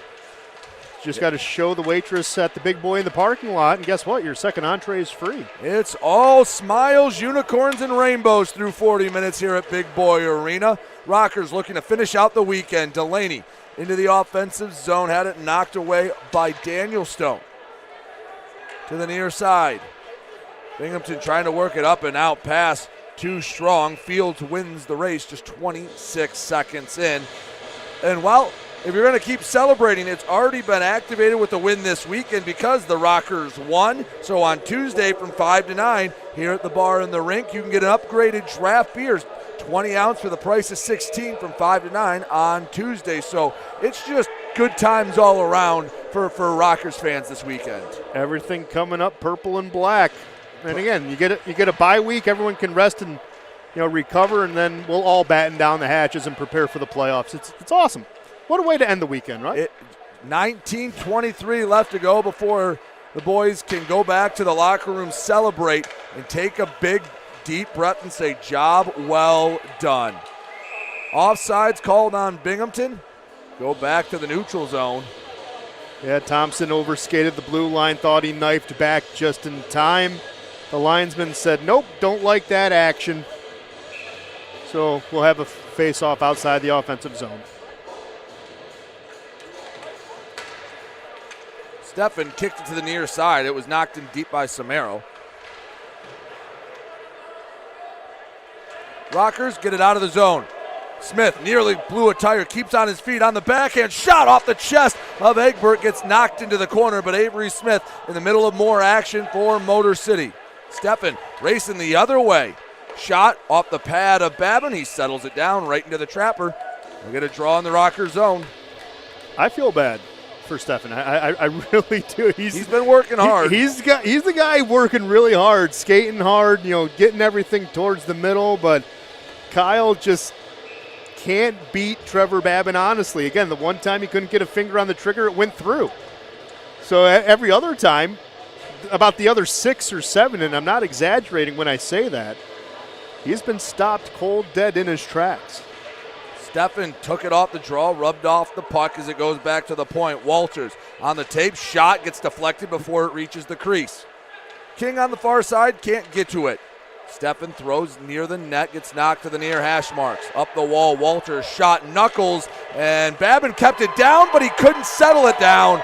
Doesn't freeze it, and Kyle Stephan, I believe, gets number 2 of the night. Again, he's working hard for it. He deserves it. And if Binghamton's going to make a comeback, they needed to get one quick. And Kyle Stephan makes it 5-2. Motor City still on top, but Binghamton got the early one they needed. Yeah, and Babin did get a glove out, stopped the puck. It looked like, though, the trapper was loose in his catching hand, which is his right hand. So tried to cover it up, and if you don't have it cleanly covered, you can still swipe at it. And Kyle Stephan knew that and got the goal. Go to the net, good things happening. Well, Kyle Stephan has been there all night. He's rewarded once again for his efforts. Rockers still nursing a 3-goal advantage. Thornton chases it down. Conway right behind him on the forecheck. Thornton able to hold on to it. Sneath comes down to offer some assistance. King came away with it for a moment, gave it right back. Battle for it on the near boards. Into the far corner. Anderson flips it to center ice. Hits off the Rockers logo as Nick Miguel Diaz settles it down for Motor City. Back in his own zone, Jamison Milam. Centering feed and neutral ice, can't handle it. Svinsoff. Binghamton working the other way. Utero into the offensive zone. Bottom of the right wing circle, shot kicked away. Back in between the hash marks, and it's taken away by Motor City. Svinsoff racing into the zone, puts on the brakes, across the ice, shot, and it goes wide of the net. TJ Delaney had a decent look, couldn't put it on net. 17:19 to go, third period, look out. Anderson right wing circle, shot, save, second attempt, third attempt, all stonewalled by Trevor Babin. He sprawls out, and we get a whistle. And Trevor Babin made a flurry of saves to prevent Binghamton from getting their second straight goal. Now, got to make the recovery for the mistake the last time. Good to see Trevor Babin step up and cover the puck that time.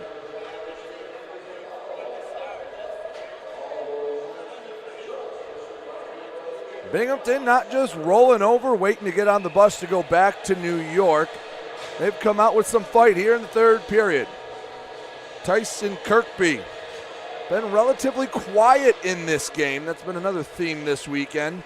McDonald held scoreless for Columbus. He's the league's leading scorer, and Binghamton's leading scorer. Have not said 17's name too often tonight. No, and you know what? If you're stopping the other team's best player, and this is going to sound very elementary and very pedestrian, so I apologize because it's obvious. But if you stop the guy who stirs the drink every single time, it's going to make everyone else work harder. And obviously, you stop a guy like Justin McDonald a night ago, you stop a guy like Tyson Kirkby, tonight. It really forces other guys to not only play outside the system, but also step up and do the extra things that they're maybe not comfortable doing. And that puts more pressure. You're gripping that stick a little bit tighter because when you're down in a hole, you maybe not come out of it. So makes a lot of sense. If you can stop the top guy on the stat sheet, good things happen. Kirkby, shocking, I know. He's been stonewalled tonight. It's been a recipe for success for Motor City so far this weekend. And again, it's easier said than done. I'm sure everyone in the Fed's saying, just stop Justin McDonald. Right. Just stop Tyson Kirkby. That's the one nice thing about Motor City is they don't have a superstar. They have a lot of really solid players. Well, and that's just it. And again, that is by design. Remember, when we got hot at the beginning, it wasn't our top line. It was the second line, right? It was Danny Vanderweel, Brad Ryder, and Pavel Svintsov that was getting everything going at the beginning of the season.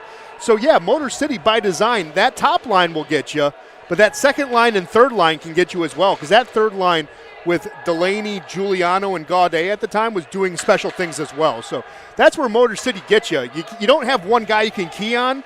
You don't have two guys that you can key on. You got to stop all three lines when you're facing the Rockers. Fitzgerald in his own zone. Gives to Walters. He can't make it through a pair of purple sweaters. Delaney takes it over the blue line to the near hash marks. Puts on the break, looking for somewhere to send it. Finds Milam. Far side Colton. He walks it up to the right wing circle. Shot deflected behind the net. Pinballs around. Settles on the stick of Kyle Steffen. Up into the neutral zone. Giuliano comes away with it. The veteran feeds up to Svintsov. In front of the Rockers bench, pushing, shoving, poking, prodding. Someone's going to come away with this puck eventually. Still battling, 15:30 to go, third period, 5-2 Motor City. Binghamton netted the last one, the only one here in the third. To center ice, sent to the stick of Milam. He gets pushed off the puck. Ramakers was the one that threw the body around. Giuliano backhands it across the ice, and Motor City make a line change in their own zone. Thornton up to the far side. Steffen shovels it across two lines to a purple jersey. Milam gives it right back to Steffen, sends back to Thornton. Pass off the mark. Diaz in a roundabout way wins the race for icing. We'll take immediate timeout. 5-2 Motor City. No, the rest of the league's had some interesting results. Let's take a look at that in the shots on goal. Ben. Yeah, we'll start here at Big Boy Arena. Shots, as it has all night, has favored Binghamton 7-2 here in the third period so far. 33-19 overall in the game. We know it's 5-2 here. Let's go right down the list. At First Arena, Elmira has a 4-1 lead over Watertown. Kyle Powell and David Gaeta answered Tate Leeson's goal in the second period. That's how they got to 4-1. Let's see what's happening at the Rodeo Barn, the Apex Center. Blue Ridge has a 1-0 lead over Carolina thanks to Nikita Ivashin's goal at the 1:30 mark of the second period. So still early there in the middle frame. We're going to go down the road in I-94. They're through two periods. This is a little bit of a shocker. It is a 3-2 lead for Port Huron as they got 2 goals to answer the first one, and then Ryan Hunter got the next one, and Frank Schumacher answered that. And really quickly, at the Raising Cane's River Center, it is 0-0 between Baton Rouge and Mississippi.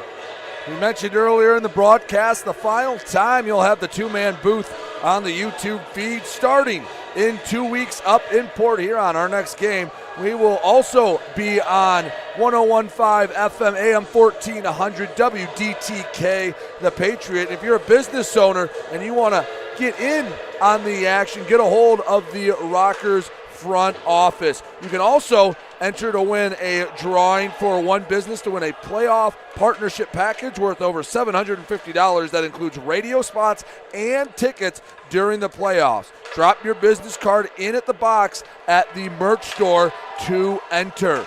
Into the zone, shot behind the net. Gullo picks it up for Motor City. 14:24 left to go, third period. 5-2 advantage, and we have a delayed call coming up against Motor City. Yeah, it's going to go against Avery Smith for cross-checking. He's throwing his body around just a little bit reckless, and feeling the worst of it is Josh Fletcher. Egbert at the bench. 6-on-5 until the Rockers can touch it.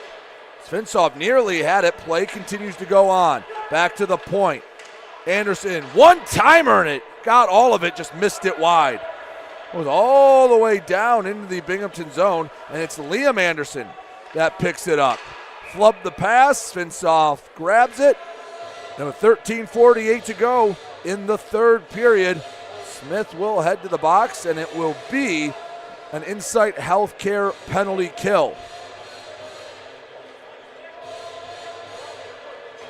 Smith takes the long, lonely skate to the sin bin. Binghamton, in the next 2 minutes, has the chance to make this one interesting. They do. They're 0 for 2 today on the power play so far. And again, Motor City's penalty kill has been one of the bright things down the stretch as well. They've been playing absolutely elite in the league right now. They are third, just behind these Black Bears, literally by tenths of a point. And of course, everyone pacing the pack, it's the River Dragons. But Motor City's penalty kill has been really, really good. It's very, very simple. You see the puck, you clear the puck when you get the opportunity. They're 1 for 1 tonight. Looking to kill a second one here in the third, up 3. Kirkby on the near side, backhands it. Tosto gives it back to Kirby, walks it in, right in front of the crease. Shot, scores, I think. Nope. No goal. There was a ping. I think that was a stick that hit it. Oh, no, there was a scramble out in front, and it stays out of the net. Yeah, that was Jesse Anderson's stick that poked the back of the net. There was no chance that puck was going in. There was a lot of objects right in there. There was a brush pile in the crease. I saw something in the back of the net. Luckily, not a puck.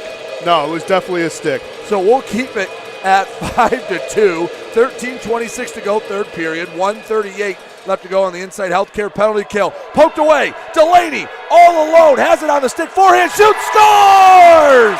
T.J. Delaney. How about that for a backbreaker? Just like last night, worked for an opportunity to get behind everyone to get a goal. The Lumberjack does it again. Creates it right at center ice. Takes a couple of long strides. Looks Nolan Egbert dead in the eyes and says, "I got you beat, pal," and he does. Shorthanded goal, that's number 11 on the year for Motor City. And number 25 on the year for T.J. Delaney. How much of a deflator is that? You're Binghamton. You're down 5-2, but you draw a penalty. You got a chance to make it a 2-goal game, make it interesting, and now you're -1 on the power play thanks to T.J. Delaney. Look out, 2-on-2. Sneath on the backhand. Puts on the brakes, takes his time, and he just dumps it in deep. 6-2 Motor City. And again, it's a team effort, Ben. There's been a dozen different names we have complimented and spoke highly of. In close, shot, stick to side, rebound, shoots, and it was either saved or went wide of the net. Either way, not in the back of the net. And Binghamton will have to continue, but man, Motor City, complete team effort so far this weekend. Well, that was the other TJ. That was TJ Sneath, and he's going to get the opportunity to clear it. What a shift by number 17. Cleared the puck to help Babin out of position and was able to get that puck there to clear it down. Heck of a shift by 17 right there. That is awesome. 32 seconds left to go, and the Smith minor penalty will get an icing call, and it'll come all the way down to the Binghamton zone. 6-2 Motor City leads Binghamton. 12:17 to go in the third. Heck of an effort. Just saw it on the replay, man. That is awesome. That is just awesome. There's nothing else to say. TJ Sneath, man, that is spectacular. He's a guy who's been averaging basically a point a game and he's just all over the place in that defensive effort. That is awesome. Absolutely awesome. Both TJs stepping up. 12:10 to go, third period. And Binghamton, they're chasing 4. Shot gets kicked away by Trevor Babin. 11 seconds to go until Avery Smith comes out of the sin bin. When he comes back to the ice, his team added a goal. Giuliano behind his own net. Breakout started to the near side, Rotundi.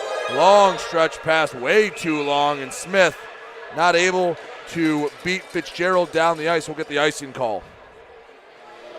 Yep. The only downside is you can't switch any bodies, but Motor City was prepared for it. They were preparing for Avery Smith to come out of the box. They were able to get lines to match up for the most part. So not the worst thing in the world. Just win this battle, clear it back down, and get everyone back on their proper line. 5-on-5 hockey is Giuliano on the near side, trying to get it up and out of the zone. Pass too hot for Coash to handle. Picked up by Fitzgerald in his own end. Behind Egbert. Slides it to the far side, working around one man. Josh Fletcher takes it into neutral ice. Helps it along with the left hand. Backhands it back to his own zone. Oh, Tristan's got it. He's on his horse. Shot, and it's punched aside, I believe, by Egbert. But Tristan Wells, the guy, hasn't gotten a lot of ice time tonight. Gets out there and immediately is noticeable. Well, that's what he does. You know, in games like this, maybe against higher competition, he's a guy that, maybe he's not going to see the ice for more than about 7 or 8 minutes a game. Couple of shifts, right? Not a lot. But when he comes on, he makes the most of his opportunities, and he's basically our new enforcer. He's a guy that can score the puck a little bit, gets a little fancy, but he also will fight if you need him to. But really love that effort to get to that puck and create an opportunity. Thornton in his own zone. Gives back to Anderson. Banks it off the wall. Kirkby centering feed. Ends up with Declan Conway. We'll get a whistle, and net came off.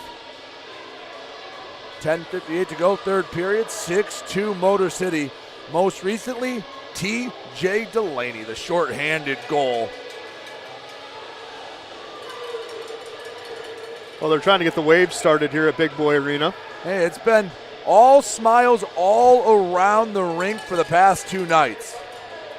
A 4-2 win a night ago over Columbus. It was the first time they had lost by multiple goals in this calendar year. You had to go back to December when they lost to Carolina. Yep. And Binghamton had only lost to Motor City once coming into tonight. And the Rockers about to ride a 2-game winning streak if they can finish off the last 10:35. King wants more, give and go. Across Sneath, he pushed it wide. Brody Thornton, the reason why it's not 7 up on the board.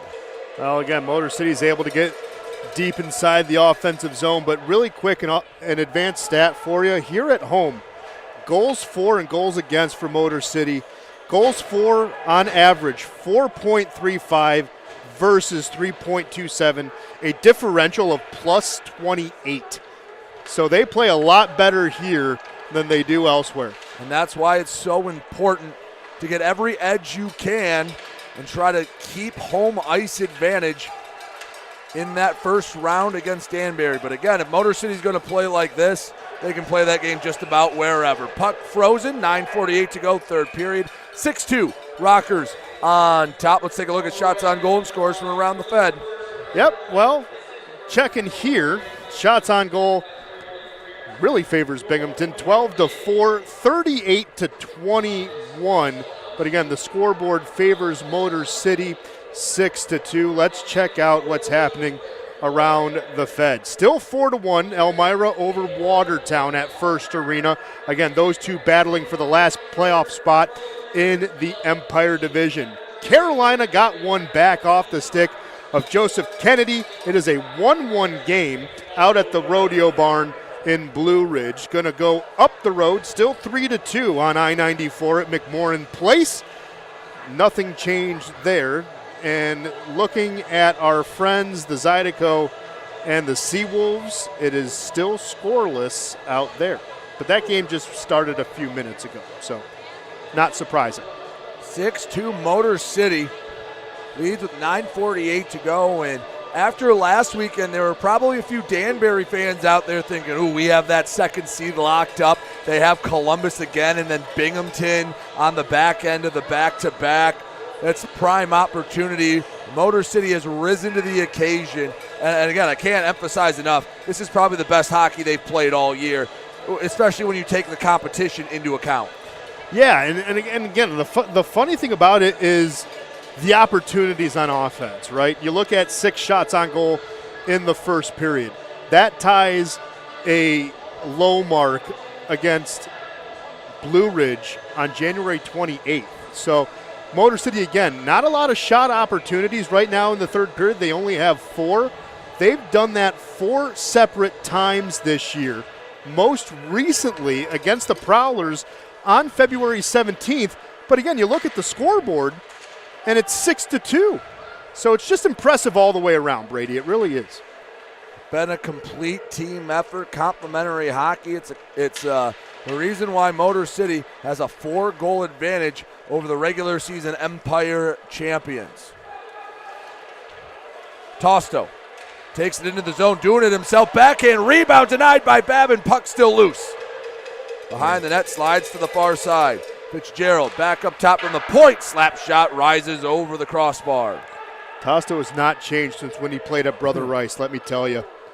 That kid's a beast. Big hit, penalty coming up. And we're going to have a fight. Vanderweel, the captain, protected his player. He's going after Anderson. And they'll hug it out. Yeah, JT Walters got the worst of that hit by Fields. He's still feeling it. Danny came in like a wet blanket and made sure he was just wrapped around Jesse Anderson and no punches were thrown. It's going to be 2 minutes each for roughing. But, man, he was just all over him like a wet blanket. And Anderson's upset. He wants to go.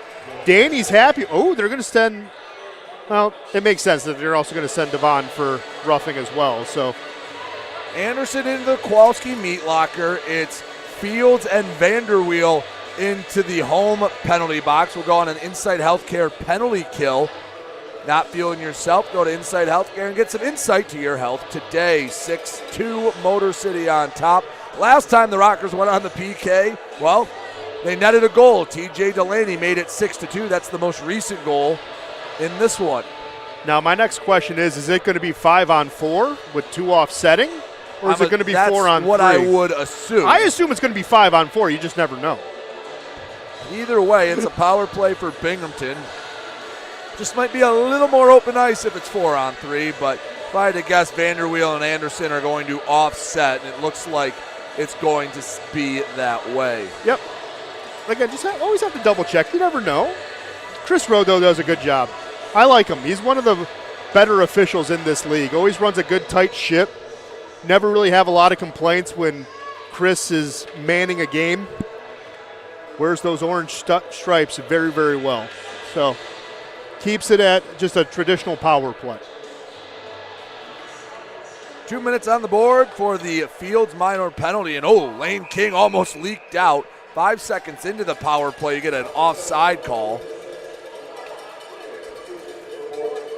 Yeah, Binghamton has anything left in them. Now's the time to get one back. They need 4 in under 9 minutes. The way Motor City's been playing, they haven't allowed 4 goals they've allowed, only 4 goals all weekend. Which is insane when you think of the competition that they're facing. Absolutely insane. You would have told that to anybody with a weekend sweep, they would have said, what are you on and can I have some? Well, it's when the Rockers play their best from the net out. Stone on the power play, sends it in deep, picking it up on the far side. Tosto is back to the top of the left wing circle, spinning back around. Stone in deep, below the end line. Pass knocked back to Thompson. At the point, Stone, Deeks, right wing circle, shot, kicked aside by Trevor Babin, still in the zone. King couldn't get it over the blue line. Behind the net, Thompson, 1:12 left to go in the Fields minor penalty. Stone on the far blue line, sits right on the line. Back to the far corner. Bond comes up, shoots, scores. Dakota Bond picks the corner. He gets a grade A opportunity between the circles, and it's 6-3. Motor City still enjoying a 3-goal advantage.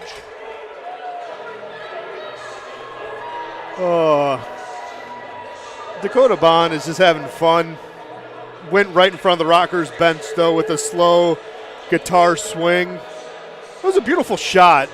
And he's a guy who now is 14 on the year. He leads all defensemen in points. But, yeah, just having fun. 6-3. Motor City still on top as we return to 5-a-side hockey.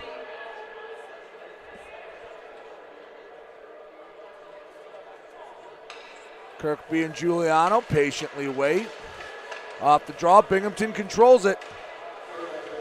Anderson gives back to Thornton. Up the near side, it's tipped in deep. Milam racing after it. He's the first one there. In the corner, battle for it. Nick Miguel Diaz slides to the far side. Giuliano feed right to the tape of Delaney. 2-on-1. Himmons, Finsaw, Pavel back to Delaney. Missed it wide of the net. Delaney looking for his second of the game. Would have got it right back from Motor City instead. It's still a 3-goal edge for the Rockers. 7:17 to go in the final period. Icing the call comes all the way down to the Binghamton end.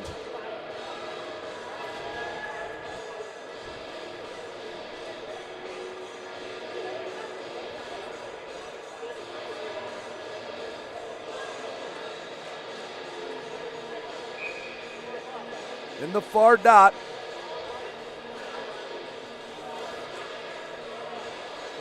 Off the draw, clean win from Avery Smith. Nick Miguel Diaz shot on net, stick to side by Egbert.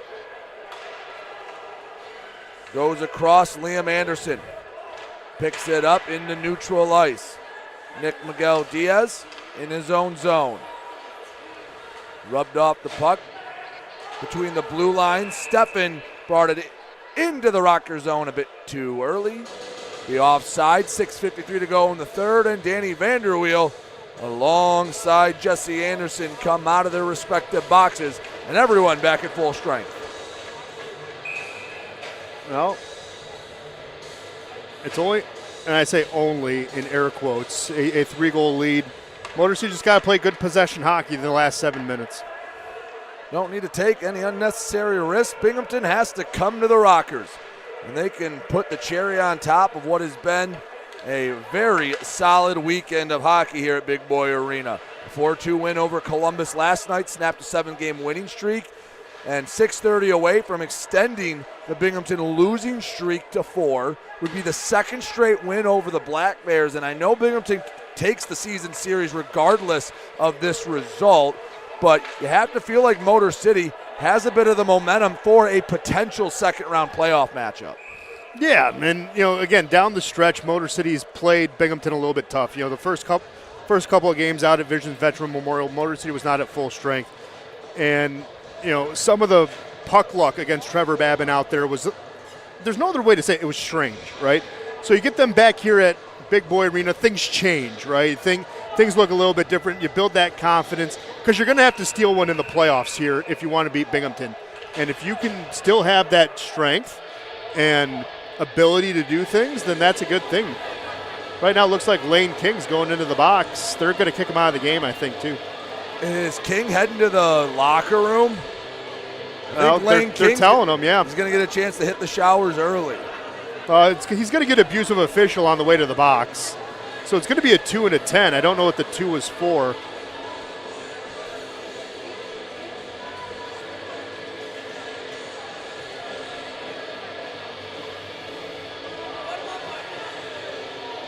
Let's see exactly what they settle on. Again, Binghamton, they'll take any help they can get getting back into this one. So Lane King was talking to the official right before the draw, trying to see what maybe caused it. Said the magic words. Do you pineapple on your pizza? Something like that. Or are you a cat or a dog person? I mean, what is the? I mean, he's going to get abusive official twice, essentially. But you said you have both, huh? Cat and a dog. I do have 2 cats and a dog, so I'm allergic to cats. My sister has cats, so I don't hate cats, but I can't live with them, or else I wouldn't be able to breathe. Kind of important. Well, I think some people would enjoy the fact I couldn't breathe, but I like my dog. She's 4.5 years old. Good companion.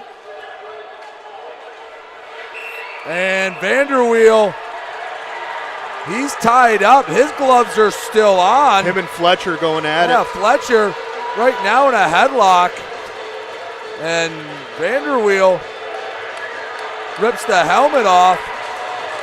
And he gets pinned to the Binghamton bench, and a couple of Binghamton coaches holding back some Black Bears on the bench. And Danny Vanderweel will go right back to the box as he gets a standing ovation. Someone has to tell Danny that WrestleMania is next weekend, because he's not throwing punches. He's winning good old-fashioned Greco-Roman wrestling moves. But good on the captain. Again, playing with his hair on fire lately, you just got to love it. I'm going to assume, and it's a dangerous thing to do, but assume they're both going to get 5 for fighting, and for all intents and purposes, the nights for Fletcher and Vanderweel are done. About 40. If any whistle under 45, they'd come out. But I don't know. Maybe Danny he was feeling tired at the end of the weekend. He wanted just to spend a little extra time off. He's been in the box a lot here recently. Well, and also in his defense, Josh Fletcher kind of came at him along the boards. He could have stopped. Danny sending Fletcher off the ice. Yeah, I mean, Danny took exception to it. Fletcher threw a couple of punches. Danny, it looked like he swung his arm to grab him, so I don't think he threw a punch. But they're definitely going to get both for fighting. But I think Fletcher might have gotten a continuation, though, because he didn't. Fletcher was the one throwing fists. Danny didn't throw a fist, at least from what I saw. We'll see how it all sorts out. Yep. What we do know is it's still 6-3 Motor City, and maybe perhaps a bit of frustration from Binghamton, a spot they haven't been in over a calendar year, on the verge of losing their 4th straight.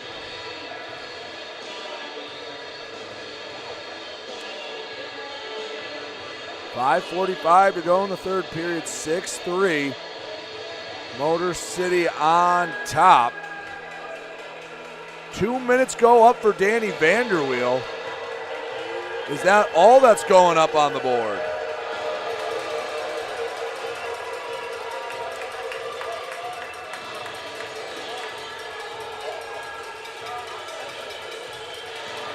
So it looks like Binghamton is going on the power play. It'll be an Inside Healthcare penalty kill for Motor City. So we wait to get the official word, but as of right now, it looks like Binghamton going back up a man.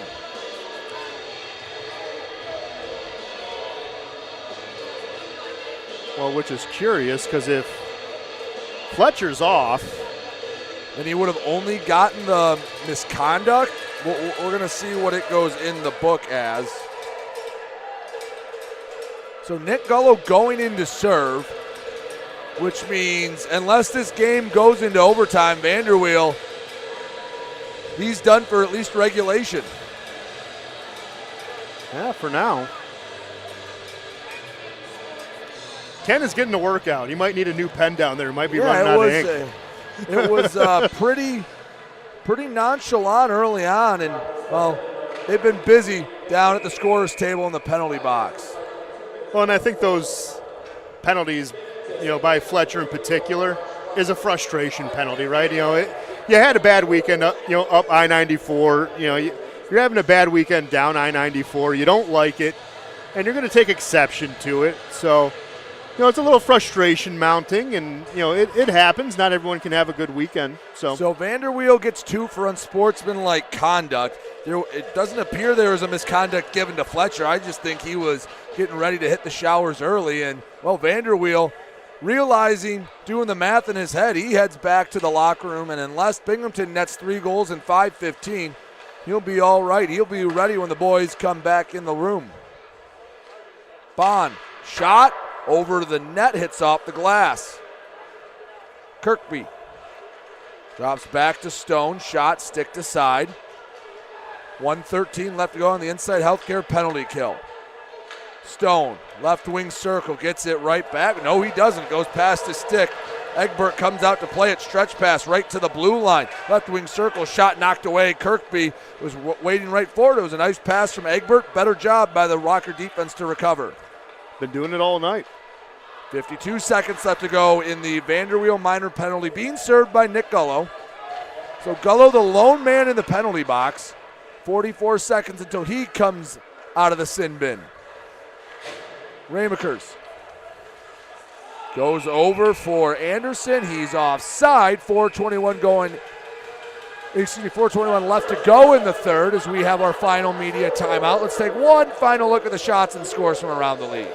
Yeah, well, again, the score here is 6-3, but the shots are favoring Binghamton in a huge, huge way. 16-5 in our last check-in here. 42-22. Again, not a lot of quality, but a lot of quantity for the Black Bears as they trail 6-3. Watertown still has that 4-1 lead, Elmira has that 4-1 lead over Watertown. Misspoke there, I apologize. Out at First Arena. Still 1-1 between Blue Ridge and Carolina at the Rodeo Barn. 4-2 now up at McMorton Place. So Vincent DeCumbus getting a big goal for the Prowlers at the 5:56 mark of the second period. They're halfway through the second period up there. And midway through the first at the Raising Cane's River Center, it is scoreless between Mississippi and Red Stick. 6-3 here at Big Boy Arena. Final game with both Ben and I on the TV side of things.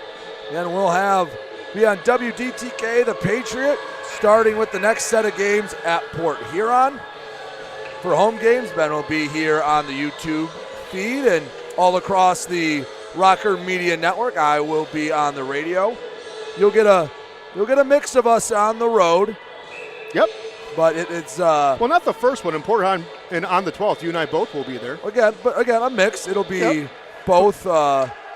Just depends on the weekend. So you'll be able to hear the rest of the Rockers season on the Patriot, if nothing else. So, the next step for the Rockers. Excited for it. Excited for the way the Rockers are playing. They lead at 6-3. Final 4:14 of the third period. 30 seconds left to go on the Vanderweel unsportsmanlike minor. Gullo patiently waiting in the box. Weber over the center ice logo, gives it right to Nick Miguel Diaz. Says, all right, I'll dump it in deep, get some fresh legs out, and let that clock run down. The Rockers have already done the work on the scoreboard. They just need to get that clock to triple zeros.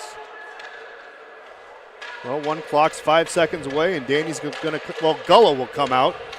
Not Danny, he was the one serving. Nick Gullo comes out of the box, back to five-a-side hockey, another penalty kill for Motor City. Nick Miguel Diaz backhands it to the near wall. Slides behind the net, Jamison Milam battling with it. Back to the point. Bounces to the near boards. In the corner, Jesse Anderson battling with Nick Miguel Diaz for it. Avery Smith slides it slowly across the blue line. Gullo picks it up, rink-wide feed to Koash on the backhand, offside, neutralizes the rush. 3:08 to go in the third. Avery Smith on the far side. Just a couple of strides past the blue line before Koash. Easy call.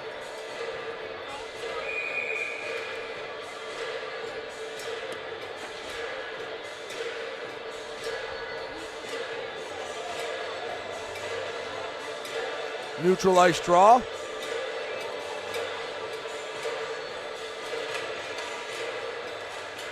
Slides back to Von Fields.